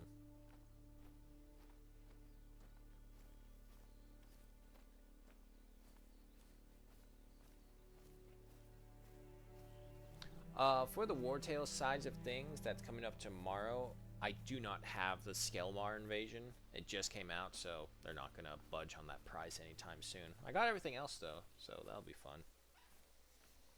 And as for the Space Marines, well, we already know what we're doing. We're just going through it, leveling up bit by bit. And I would say 3/4 of the way with the heavy we're done with.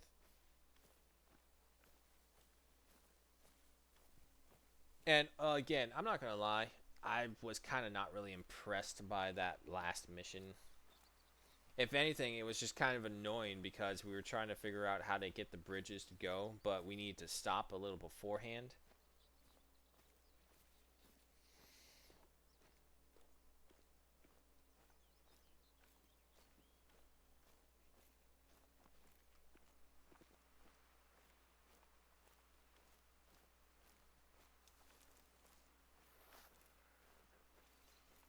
Got nothing out here.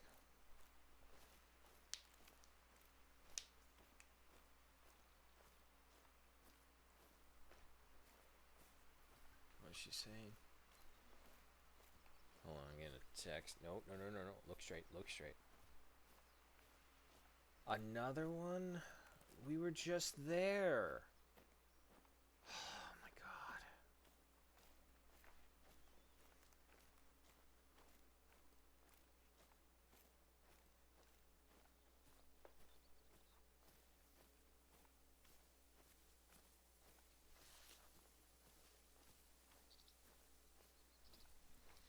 There's the one thing I really dislike. It's like, okay, guys, we're all going to this one location. Put on the list what you need. All right, here, Do you have everything else? Because it's where we also pick up our prescription medicines for everyone, It's like, okay, yeah, make sure everything's there.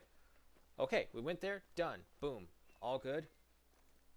As of right now, it's like, okay, you gotta go back there again because apparently someone decided not to get all the prescriptions on the list, so now we gotta fucking go back. I suppose there's no real issue as long as it's like a day separation, but it's still one of those things where it's like, really? Really? We warned everyone, we told everyone, holy shit, come on, come on.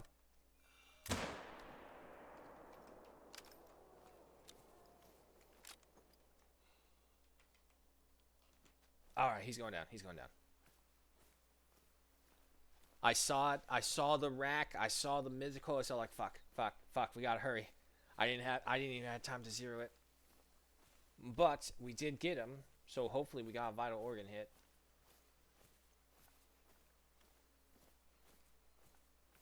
And see, look at that. We changed direction, the wind's no longer against us.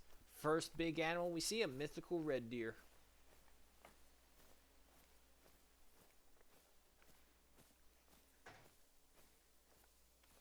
What are the deer that pull Santa's sleigh? Are they red deer? They're definitely not roe deer. I don't think they might be mule deer. The new movie Red One that I saw was actually pretty good, I'll say, with Dwayne Johnson and J.K. Simmons as Santa. They had Krampus, Grilla, the Ice Witch, and all these other things. I don't really know if Grilla was a serious thing or not. Maybe in one of the Scandinavian lores, but nothing here in the States. There it is.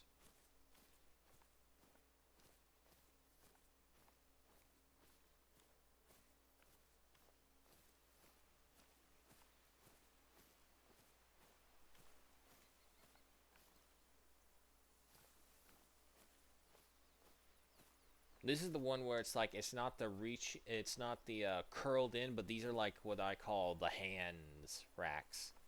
Because if you look from back here, it looks like it's got a pair of hands that's kind of reaching out. You're trying to grow a spirit out of your skull, Mr. Deer? The demon trying to escape. Ah, balls. Okay, a little high, but we did get our vital hit at 221.89 kilograms at 222.06 trophy rating with a gold stamp and 1,572 in cash. Lovely. Oh, Theirbeard99, hello and welcome. Haven't played in a while, but still having the Game Pass version. Thinking about getting back into it. Do you know how much all the DLCs are? Depends on the DLC. Most of them range between... What's it saying while I just go ahead and auto-lock? Oh, actually, it looks like most of them are on sale. Oh, yeah, no, there's a super sale going on. Oh, no, if you want them, go get them now. Parque Fernando is $2.39. If they weren't on sale, they would range between $5 to $10. And some of them stick around like the $8 period. But there's this, if you're on Steam, go there now. It looks like there's a super sale going on. Yeah, no, we would have to go back to one of the outposts to take a look at the DLCs through here. But while we're still walking, Virunga is $2.39. Quadricolina is $2.39. It looks like almost all of them are $2.39 right now. Teara, Bloodhound, Rancho del Arroyo. Oh, fuck, man. I wish I waited for things like this. Or I wish they were on prices like this very beginning. But no. I have to be a fan and buy them when they come out.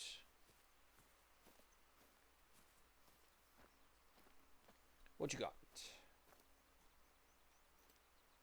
I can't read it. Sommer's Land. The straw fields of Hirschdorf are leased to 4 individual farmers by the Sumner family. The Sumner family is often in contact with hunters in the area to employ help with controlling the animal population so the crops are protected. So in other words, the Sumner family are the buku rich people who own this place, is what you're telling me.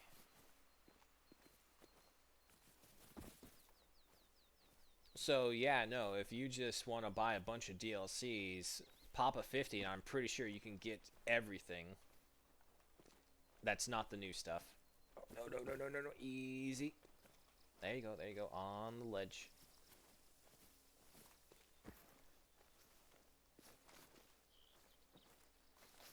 Oh! There's a herd of red deer. Is it just the one male? Usually there's two.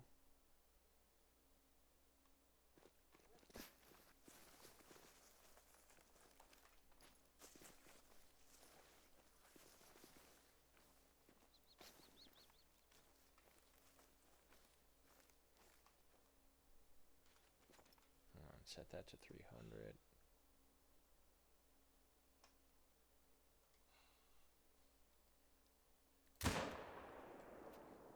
$50, $25, 0, down.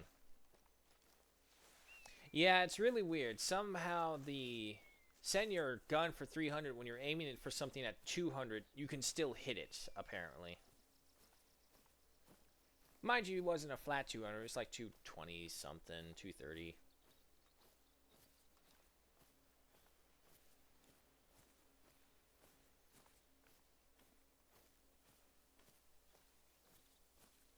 Was there a collectible in here?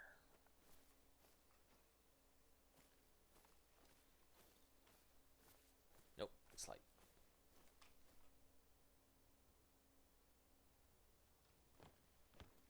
nothing. I wonder if they purposely designed this so that you can look that way as a hunting blind. It is always cool when you're able to use the environment to create like a natural blind. But at the same time, we also know it doesn't always work out.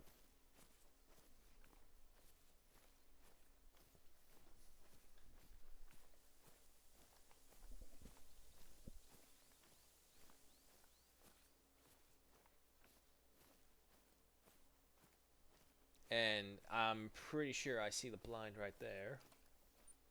Which means... Or it's the one further away, actually. No, because that one's taking us there. So if I put this one... Yeah, okay. Well, we know where we're going either way.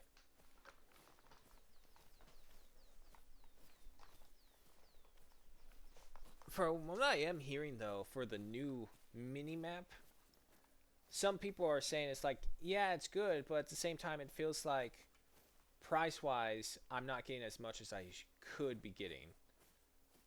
But from what I saw, the price didn't look too bad, especially for a mini-map. There he is. And that's another bread and butter red deer. But if he presents himself...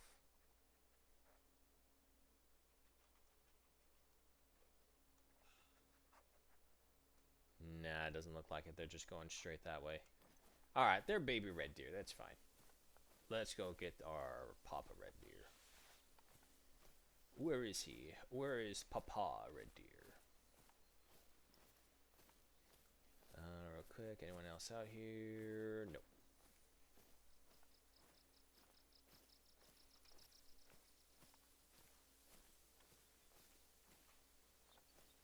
He didn't get far.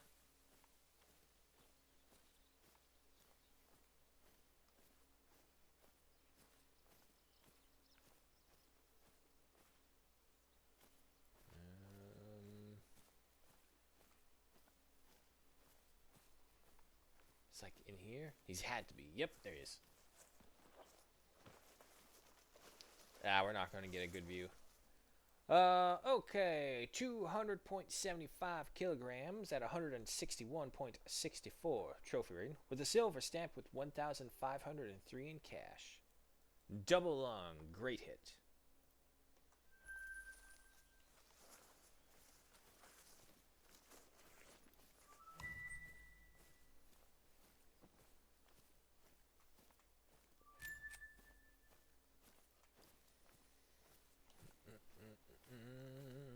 Okay, yeah, so we go up, hit this one, hit that one, go, I guess, just straight north to collect these two, and then double back for that one lookout point right there.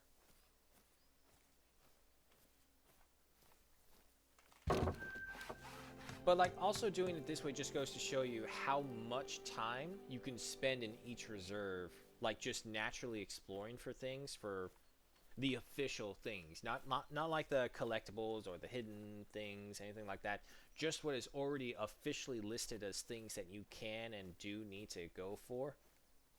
And it will just make you spend so much time on the maps if you actually do go for it, as long as you don't fast travel. It cuts down a little bit, but you still have to discover everything first. It's the ATVs where it's all like, ATVs are good, and they're great if you're in multiplayer segments, but if you're on your own, it is really better to just fast travel somewhere and walk, because if not, you're just going to scare all existence away.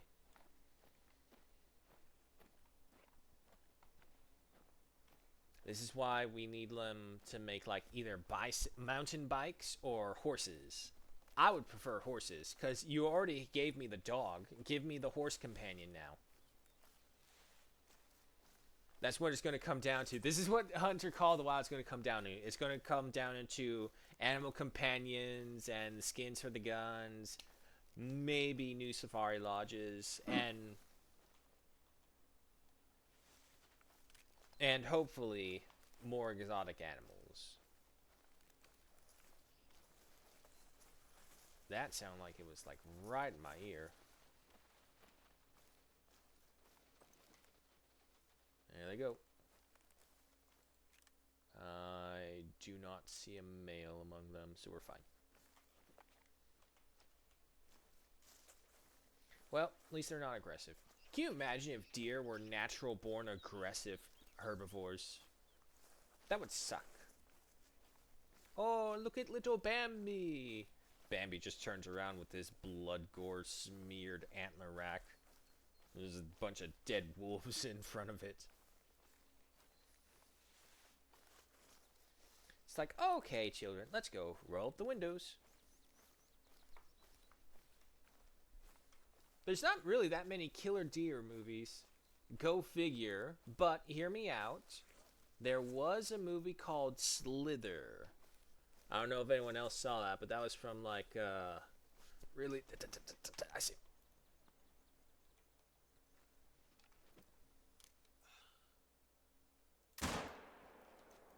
And now he's gone.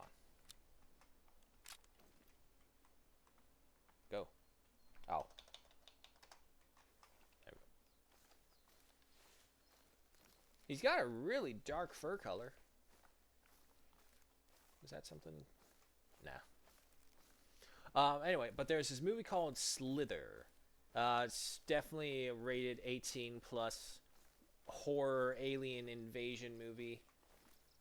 But, not to go over too much of it because it's really one of those gross ones. But the slug parasites that are infesting people's brains also infest into the animals. And it got into a deer who broke into the police station and proceeded to go to town on all the little small town police officers in there. So, but the other guy doesn't know that. The other guy's just going around. He's trying to find weapons to help defend themselves. He gets in there and he's like, oh, you gotta be kidding me, as the deer proceeds to attack him. And I don't know what it is about it, but seeing a deer open its mouth to try and eat you is terrifying. Now I remember. The only other equivalent to this that I've seen would be from the trailer for State of Decay 3. And that's where they were showing like the zombie deer eating the wolf. 200.57 kilograms at 162.15 trophy rating. Silver stamp with 1,502 in cash with a right lung heart shot.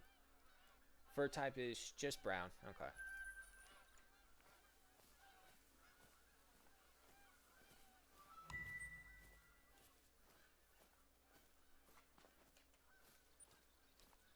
By the looks of it, yeah, you're that blind, so we'll place you right there to double back towards you, because I know where I'm going now.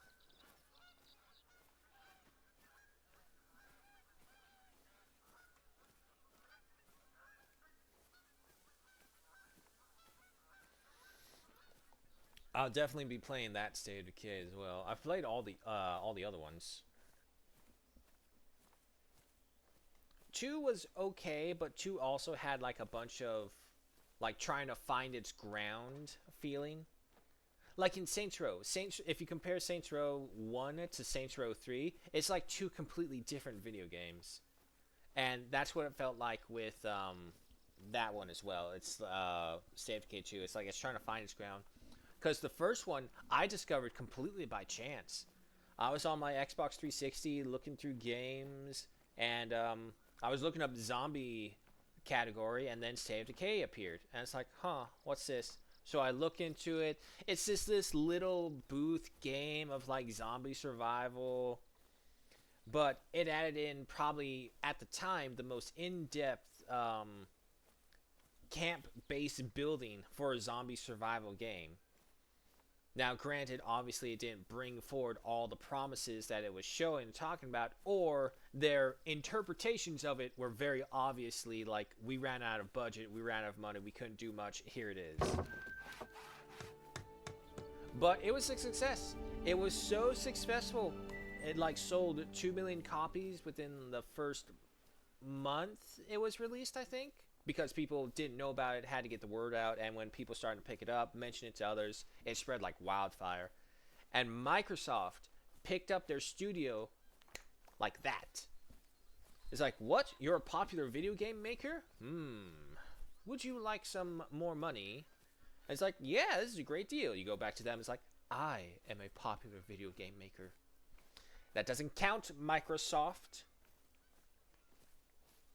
Just because you bought the IP or the franchise or whatever the fuck it is that you do with your vast quantities of money, that does not mean that you yourself made it. Because then you look at all the other games like, okay, so we're going heavy into this thing, so we'll create our own thing. And most of the time, it's not as good as some of the other stuff. Most of the other stuff, let's be honest. And this is before like the whole woke infection got in there. Well, this is before like every video game was a lecture. Every video game is now a seminar about something. It's like, I don't care. I don't care. Where is Commander Shepard to punch that lady reporter right in the face the moment she opens her mouth? Give me moments like that. The Goblin King Asmongold is always on point on these things. And look, I don't agree with a lot of things he does, especially his lifestyle. Holy shit, dude. Look out for yourself, man. But at the same time, the dude's been right about a lot of stuff as well.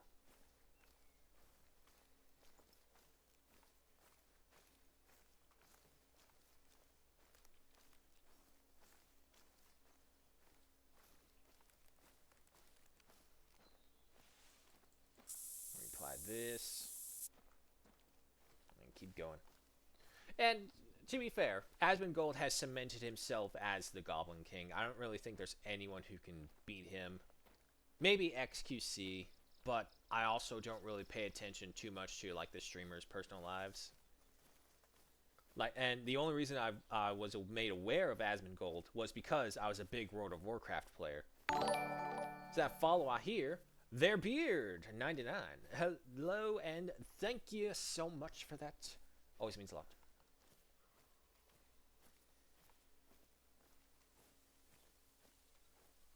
I don't know why I said hello for that, because I already did say that. Oh well. But yeah, no, I watched him before. I was there for the moment where I saw him do a raid and there's a fucking cockroach crawling across him. And it's like, oh god, it's on his face. It's on his face. But he's still playing. Holy shit, he did it, but there's a cockroach that crawled across his face. And he didn't react at all. From what I'm understanding of, like, when I bother to care to learn about his personal life, or more than likely when it's just brought up in, like, the little clips that he shows, it's like, okay, he seems to be getting around. Hey man, he does what he loves, and he found a way to make money out of it. If anything, he still won at life. Our personal opinions of like how he should live that life doesn't matter or fuck.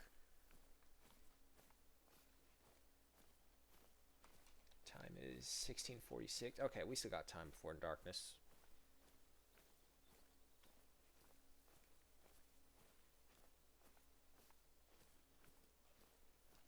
And boom. Man, thank God I got a good chunk of money. It's so weird having this much money. But then again, I also know that what I have is like minuscule compared to some of the other like YouTube hunters that I've seen. Flinter, Rooster. I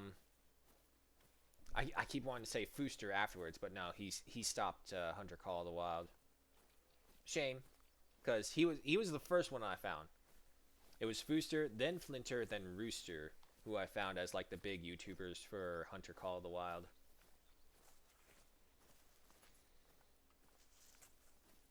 But like Fooster, fuck, I did it. Not Fooster, goddammit. Flinter. Flinter has got like several billion in his bank account. I'm just looking at it, it's like, oh my god. It just keeps growing too. Yeah, he's one of those ones who can like just run around. I'm still not there yet. Mainly because I also don't want to be, because I want to take the time to enjoy the environment. I live in urbanized California. Do you know how rare it is that you see a patch of green that's not a fucking park that's overrun by the homeless or dogs? It's green, gold, and orange. It's beautiful. It really is. It's just a shame that we're not there in person. But at the same time... Oh, shit. Literally right where I can't see you. Level 2. Stay there.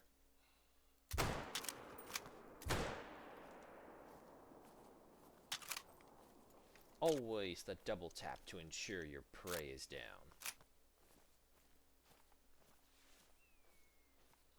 Also, just saying this, but technically speaking, I understand that it would possibly damage the hide, but shouldn't you double tap an animal either way just to make sure it does pass on?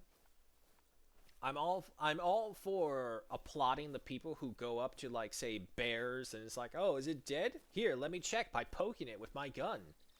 Nah, that's just like an automatic extra bullets in your corpse for me. Sacrum and coccyx intestines, sacrum and caudal spinal cord, pelvis. Wow. Bunch of words that I don't ever use in my life.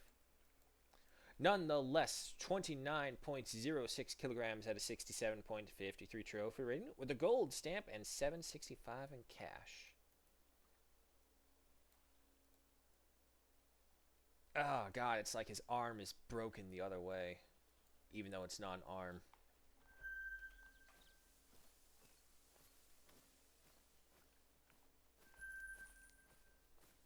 That is a bush.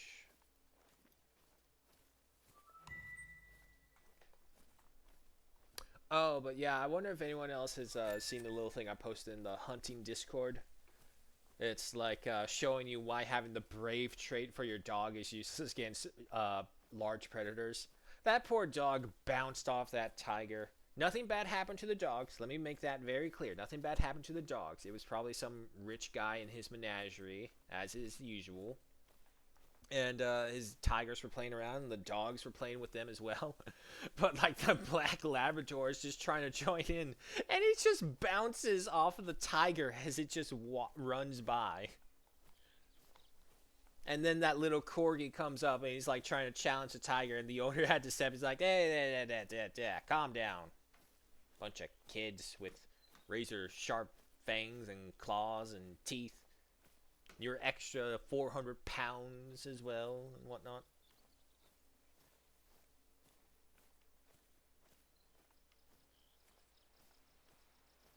But yeah, no, like maybe at most, if this situation was real, it would probably go the ways of like the Fox and the Hound minus the fox.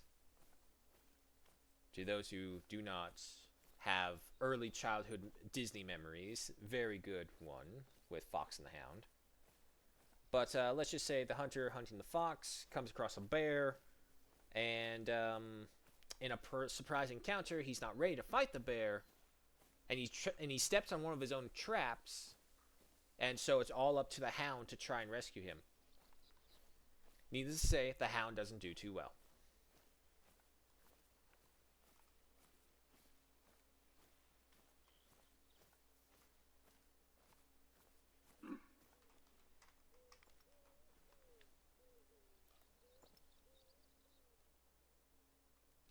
See, these are the ones I hate. It's like I hear the call, but like I can't even see them. What's worse is like that's all a hillside right there, a rocky hillside, which means the deer is definitely either at the very top or on the complete opposite side.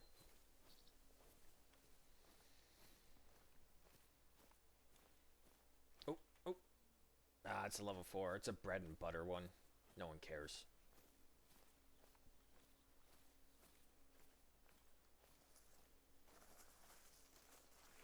Oh, one thing as well, I do apologize as well again to yesterday's stream. I didn't realize the microphone was that close to my face, probably after I was done shaving. But I didn't pull the microphone back down, so I'm listening to it again. It's like all I hear every like 10 minutes or so is the deep inhale. It's like, nah, no one wants to hear that. I try to keep it, just try and watch out for it as the best I can do, but that's also the only thing I can do. I try to avoid it, but if it does happen, do give a shout out, because I can understand how that's like not something people want to hear while they're trying to watch something else.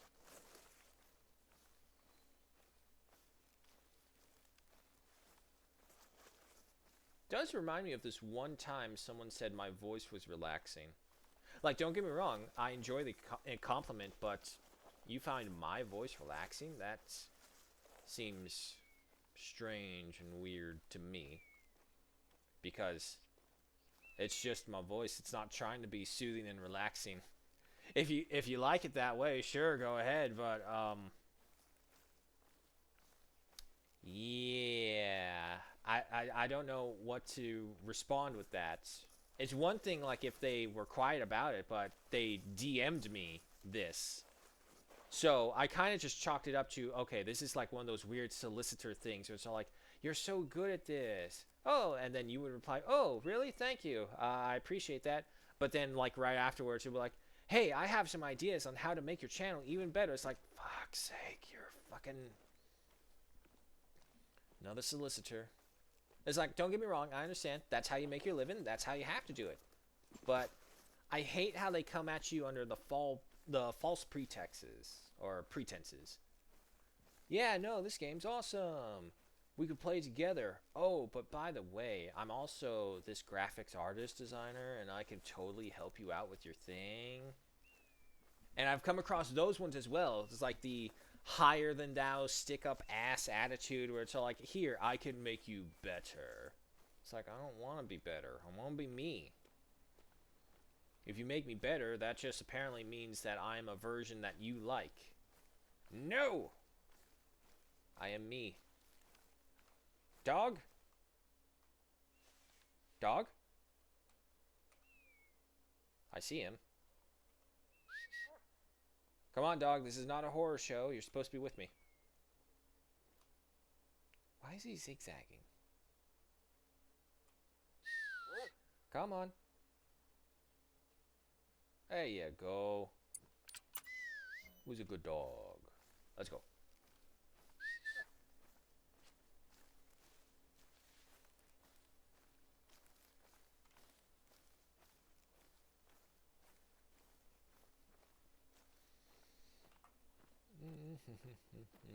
So the question is, after we finish Hirschfeld, where should we go next? Do I actually own that one? I think maybe I did buy it like last... Yeah, I did buy it. That's what I didn't get. I didn't get the short hair one. So I actually do have the Numa Reserve. But we made so much progress on Hirschfeld. We'll keep doing Hirschfeld. For obvious reasons, but then the next one, I don't know, maybe what we can do is like we'll go through the codexes right here, and we'll go top, bottom, back and forth like that.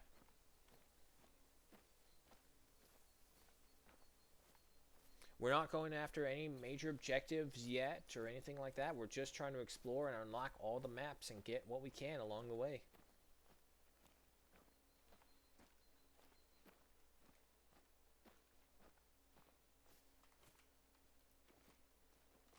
Come on. There we go. The Germans-Peasants War. The fields of Shortfield were the grounds for one of the more violent battles during the German Peasants' War in 1525. Don't really know. It's gotta be a blind right over here. Because, I mean, when you think back to it, that could literally be at any time the local peasant said, down with the nobility, we can't pay taxes, oh my god, I'm starving, I had to eat my children to survive, and then the nobles are like, let them eat cake and shut the fuck up. So, yeah, no, if that was the case, I would be pretty pissed as a peasant as well.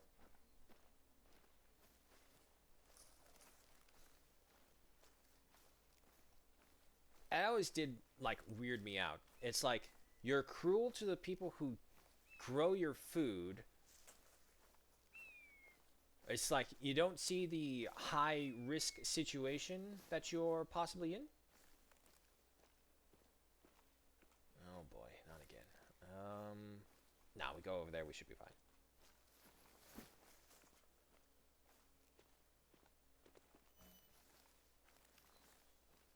I don't know if having the bond all the way maxed out is actually important or not anymore.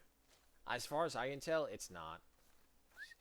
Like, yeah, sure, it can help level up your dog really quickly, but seeing as how there's only 15 levels now, per class of the dog, it just doesn't seem worth it.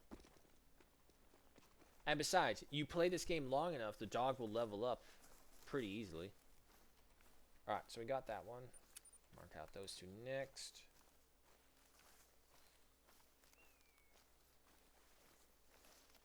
Well, at least we have the wind in our favor.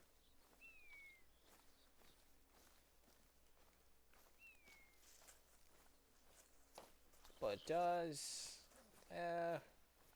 I can't really say we've come across a dead zone. We've had quite a fair share of harvests this time.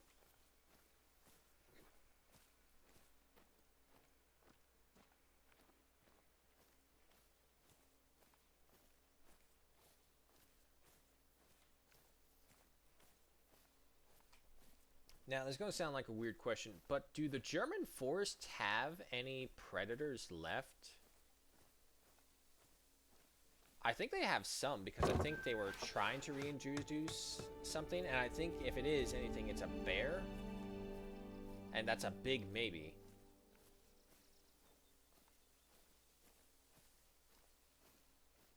I know in the Nordics they have wolves and bears.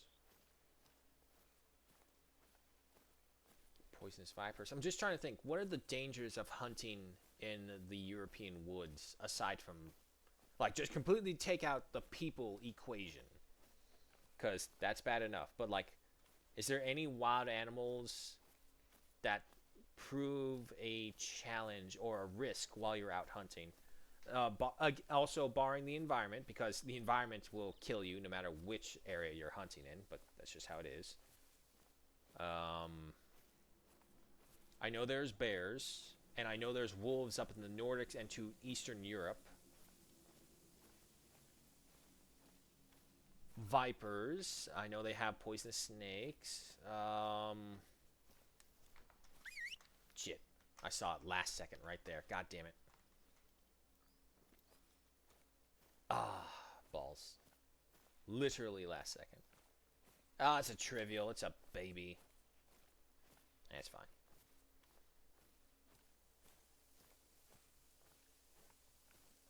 Because if I'm correct in assuming, I'm pretty confident they don't have cougars or mountain lions or anything like that.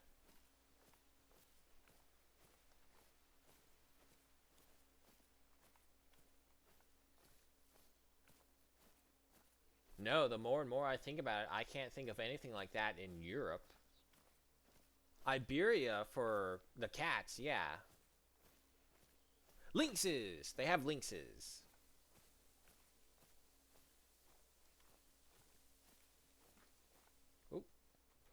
Oh. Oh, it's a very hard. I thought it was mythical. But, it's still very hard. Range 300 plus by the looks of it.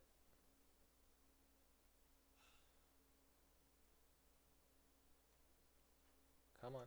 Ah, damn. Pretty sure I can get him.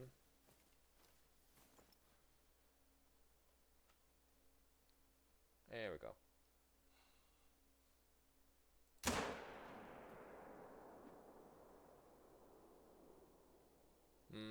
Maybe too far away, not enough penetration. 50, 75.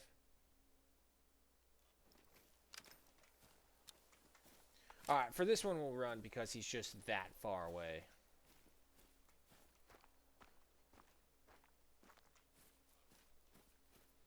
Oh, I see the circle. He's down.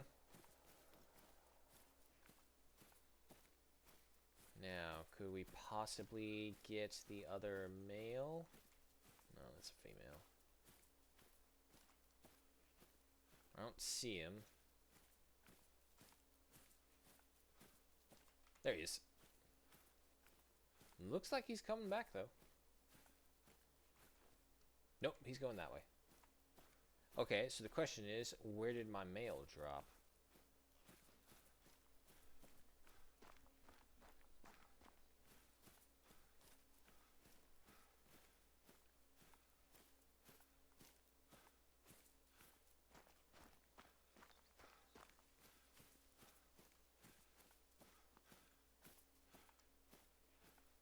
Oh, there he is.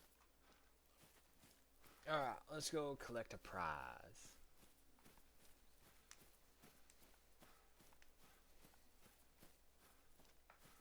I'm still waiting for the next African reserve.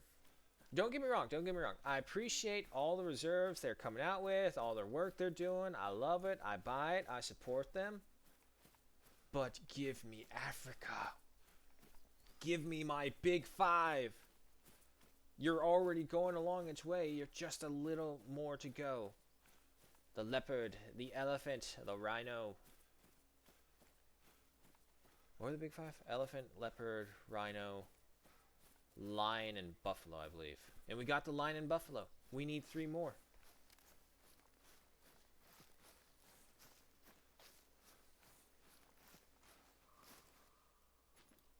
That's a bison. That was just sounding right there. Oh, wow. That's a baby red deer, if I've ever seen one. Ah, he's being protected. No, that was a bad shot. I could tell. Yeah, it's like somewhere in his neck or something. Well, you should have told your girlfriends to get the hell out of the way. And now you must suffer because of a woman. A woman who is not even your wife. So you had no reason to suffer for her. Hello there, Mr. Deer. He's got the curl-ins. Gold. What? Ah. I was too far to the right. Balls. Okay, not diamond. At least we didn't ruin that. Damn. Really was just like millimeters, I would say, from actually hitting him properly. And we missed the liver. If we had hit the liver, that would have worked as well. Oh, well. 217.73 kilograms at 211.40 trophy rating. Silver stamp with an unfortunate non-vital organ hit, so 1,059 in cash. Bulls. That other one still hasn't dropped, but we got a little thing to really look at.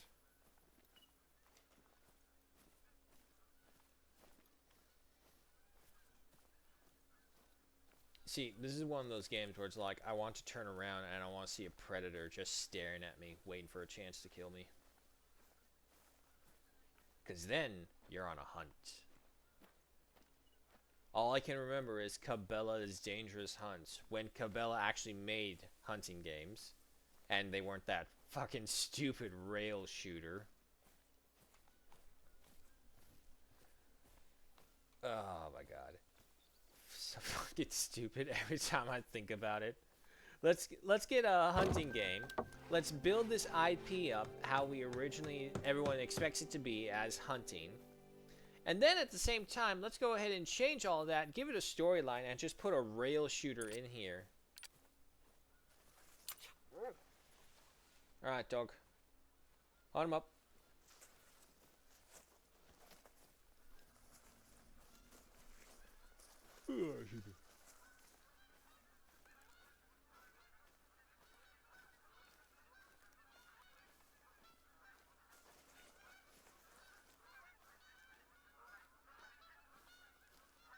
Nothing but geese.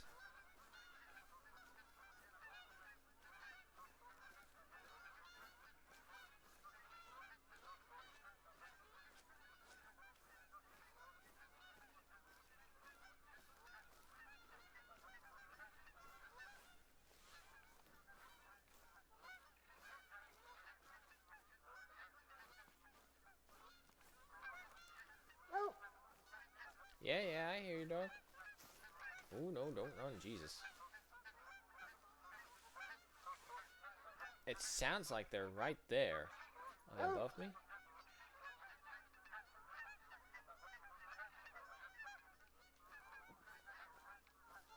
Oh, yep, there they are.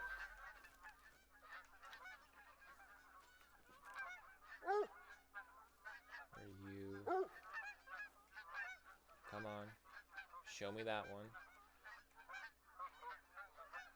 It's level 3. 2 level 3s. Okay.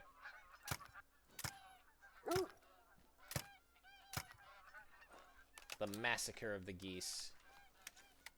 And that is how I burned myself out on geese. Because you could just annihilate them like that. But we'll go for this deer first, and then we'll pick up the geese. It's not like we don't know where they are. But the deer, on the other hand...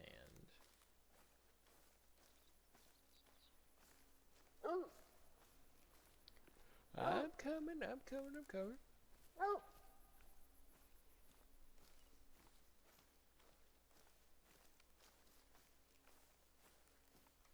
I mean, with all those gunshots just now and the heavy hunting pressure, I'm pretty sure nothing else will be here, so let's just go ahead and run. Yeah, I know, like I thought. It's a bad shot on this guy.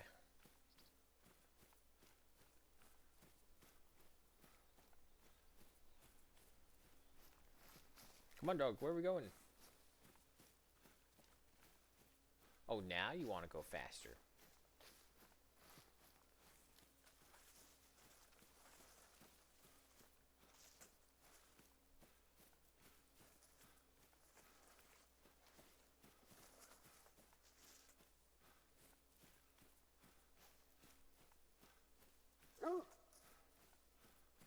Holy crap, how far did he go? Pretty fucking far.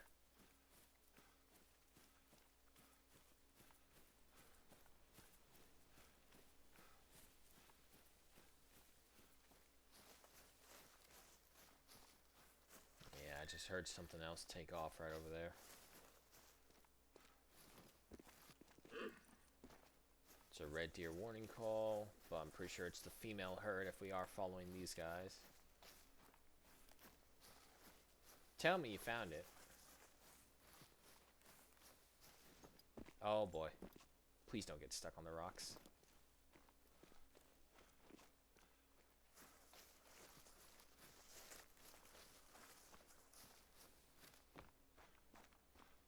Hey, there it is. Yep, no, like I thought. Terrible, terrible shot. It got completely stuck in the meat of the deer. Especially from the distance we were. 174.39. 120. Actually, that's not that far. Wait, that should have made much more impact. Alright, to be fair, it went into... Oh yeah, no, it went completely into the neck and had to go through a lot of meat. Alright, I guess I can see it. 174.39 kilograms at an 86.18 trophy rating with no stamp of approval whatsoever because no vital organ hit. And let's face it, he's a baby.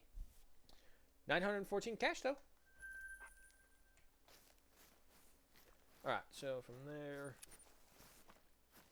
just mark here, pick up the geese, and then keep on going. Come on. There you go.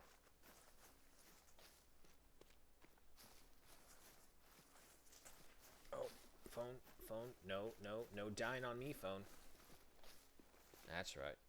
You have an important duty. You're supposed to show me the chat and earn me ad revenue.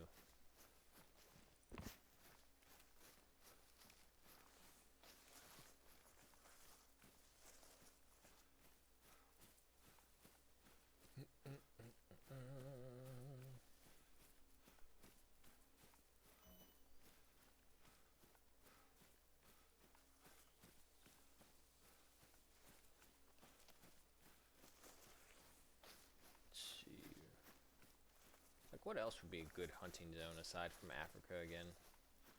India, China, Japan, something South American.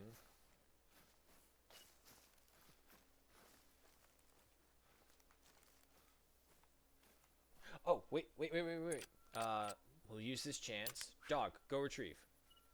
So we can get him to level up. And also, we get to see him do it as well. Where's he going? Dog?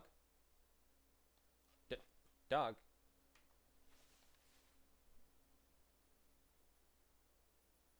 It should be right here. Where's he going?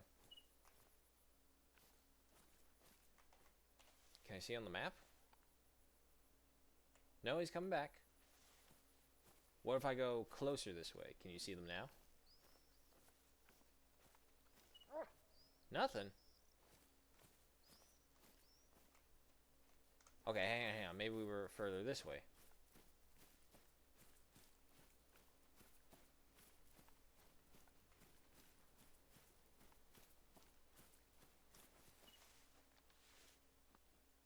There we go.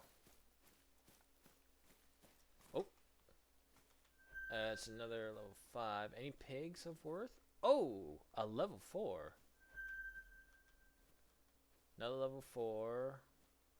Okay, 106 to 136, 113 to 143. You're bigger.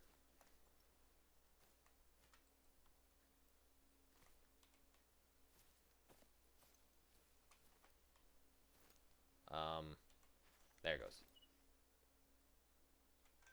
I'm down. It's okay. You're calm.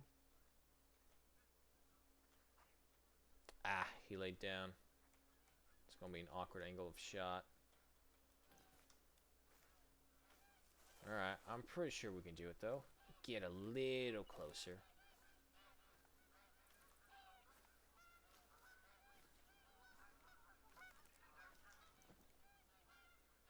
Oh, good. He stood up. One shot, one kill. Piggy down. Yeah, the male booked it. This one's just staying still. Ah, damn. There we go. Alright, dog. Go retrieve.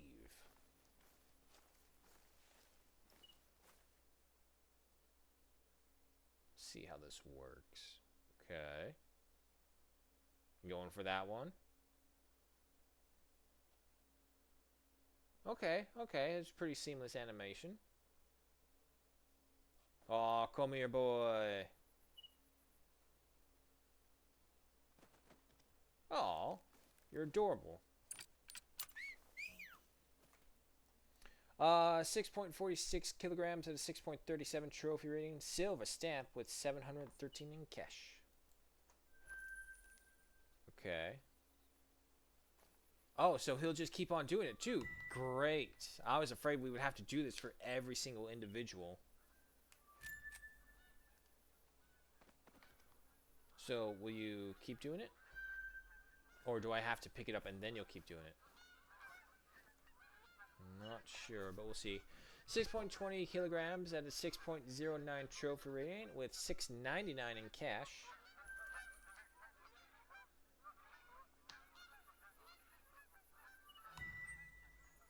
So, how we looking?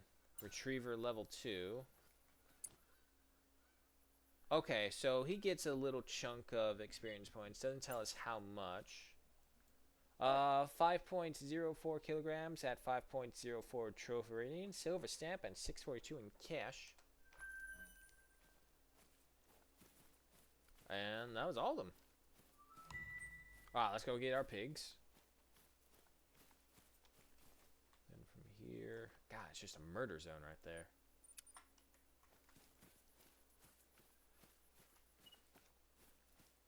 With how high the hunting pressure is, we'll just run. I'm pretty sure everything else in the area is scared off aside from the birds. What was... That's a bunch of bushes.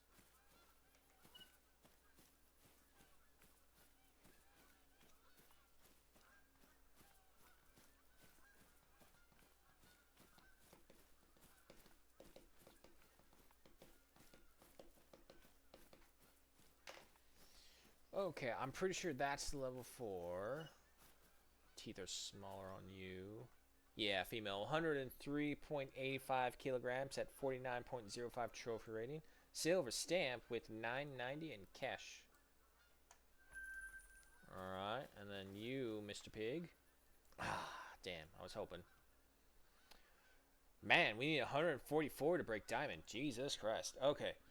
But 186.21 kilograms at 118.12 trophy rating. A gold stamp with 1,162 in cash.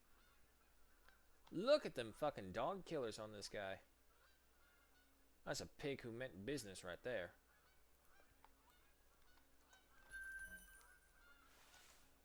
Alright, let's go. Here, I'll give him praise. Just come on, dog. Be happy. You're a dog. What do you not have to be unhappy about? You're a dog whose lifestyle revolves around the outdoors. That's perfect.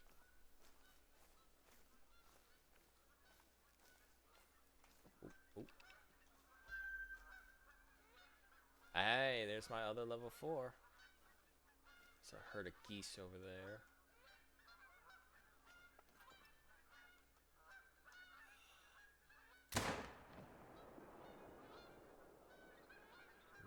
And gone.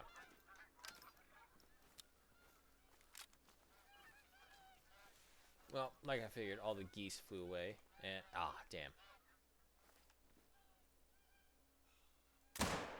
Ah, there's a hill he went down on. Okay, that's fine. They're definitely all gone now.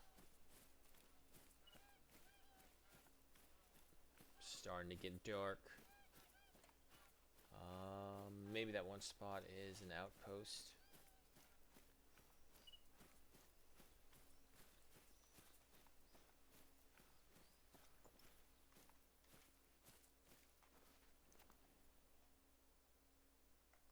Nah, if he turned, oh, just turn a little more, turn a little more. Nah, it's no good. Okay.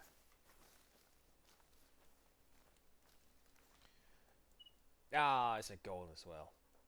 180.15 kilograms at 117.52 trophy rating. Gold stamp with 1,149 in cash. Oof. Tore up the entire side of the pig. But doing this, as long as we hit a vital organ, pretty good death sentence. Alright, let's go. Reapply this. You know, that's a question I have, if there are any real-life hunters. If you bring a dog with you, do you pick up the dog poop, or do you just let it poop wherever? Because, obviously, the poop would be out there, but the smell of the poop would be very different compared to if there was, like, a wild canine out there, I would assume. Because, meal qualities differences and whatnot.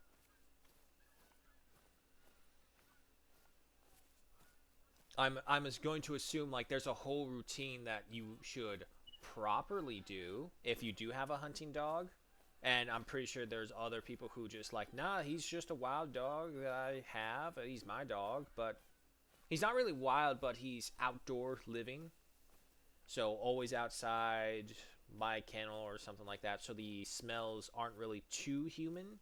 There's some, but not enough to become a problem, I would think. And let me guess, you're blind, aren't you? I was hoping you were an outpost. Nope, you're a codex piece, actually. Also, what's with the weird waves on the ground back there? That may just be on my screen because I looked over and I don't see it on the going through the stream.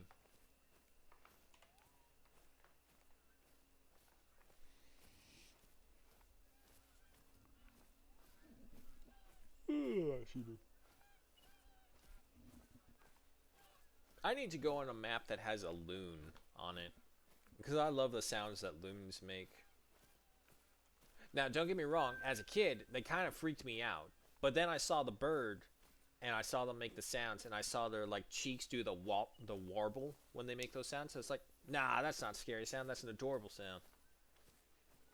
Also, I'm pretty sure that's a roe deer. Yep, it is. All right, let's see how stupid this one is. Let me try and get right behind. Ah, damn, she turned around. Hello there. Would you like to talk about your Lord and Savior, Jesus? Only the heretic would run away from the God Emperor's holy words. I said Jesus, not the God Emperor. Oh well. What, pray tell, are you? Red Deer Canyon. This canyon also goes under the name Red Deer Canyon. As a child, Albertina Flesher was lost here once and claimed she was rescued by a red deer. So, was your idea to make it better for them to create it into a hunting reserve of red deer? If that's what you want, okay, sure. Nonetheless, folks, the hour is upon us. It is time to say farewell. But only for today. I will see you all tomorrow. Again, apologies. I don't know what's with me and my eternal clock for missing out on the Wednesday streams. They fucking need to get on top of that, really do. But either way, this has been some Hunter Call the Wild. I will see you all tomorrow again with War Tales and then, of course, Space Marine 2, which we all know that's a blast. Shoutouts, of course, to Blitzbon, Gruesome, TheirBeard99 for dropping on by and sharing the love of the game. Always means a lot. And extra shoutout to TheirBeard99 for the follow. That means a lot. So, hope you have a good morning, good night, wherever it may be. Hope you keep it safe. Hope you keep it warm or cold, whichever it is you prefer. Y'all know what I prefer. Say it with me. Neither, because surprisingly today, it's not that bad of a temperature. It's not frozen nuts degrees. That's what it is. Alright, everyone, folks. Take care. I will see you later. Oh yeah, we actually did a pretty decent amount of work. Almost finished off all of Shinfield, and we did finish off Rottenfield. We'll probably head right up to Spreeberg, finish that one off, and then go up to Jonsdorf, Bundorf, and then the last segment right over there.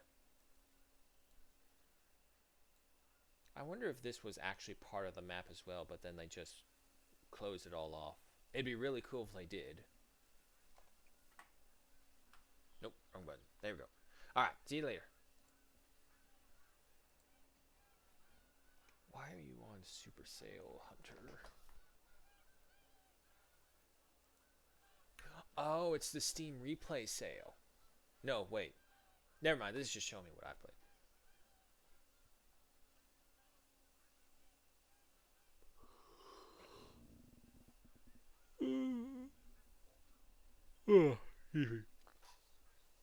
Some of you may be wondering why he doesn't end the stream right now. But that's because there's an advertisement playing, and I'm milking the viewers for ad revenue. Well, in the meantime, I guess I could just go over my Steam Replay for what I will share. Let's see, 51 games played, 2 fewer games than last year. Oh no. 19 new ones, 3 demos, 252 achievements unlocked from 29 games and 32 rare achievements. However, it is 23 fewer achievements than last year. Oh no. 124 days, longest streak from Sunday, June 23rd to Friday, October 25th. 67 days longer than last year. My longest game is Victoria 3, 23% of my time with 266 sessions, followed by Crusader Kings 3 at 12% and 159 sessions, and then Helldivers 2, 7% and 100 sessions. how you compare, stack your year against the rest of the Steam community. You unlock 252 achievements. The median is 13. Played 51 games. The median is 4. The longest streak was 124 days. The Steam median was 6. Man, the rest of the Steam community's got some rookie numbers here. 23% new releases, percentage of playtime you had in new release games. Red is recent favorites, percentage of playtime you had in releases from the last 1 to 7 years. And 30% classic games. You are what you play. The spider graph shows you kind of games you spent playing the time. Grand strategy, followed by hunting and colony sim, with a little bit into fishing and dwarf. Why is there dwarf randomly in there? And then there's Warhammer 40k. By the numbers, workshop item subscriptions 70, badges earned 5, new friends added 4, reviews written 1. Take a look to your top played games. Oh, August saw the majority of it. 1 achievement unlocked. Crusader Kings, Helldivers. All those achievements locked. And then the 4th game that I've played the most of was Enlisted. Then Stranded Alien Dawn. Really? Enlisted beat out Stranded. Well, I mean, once I figured out and beat it, didn't really need it anymore, so that's when we dropped that one. Alrighty, the advertisement's done. Now we shall say farewell. Thanks for joining me. Goodbye, and see you tomorrow.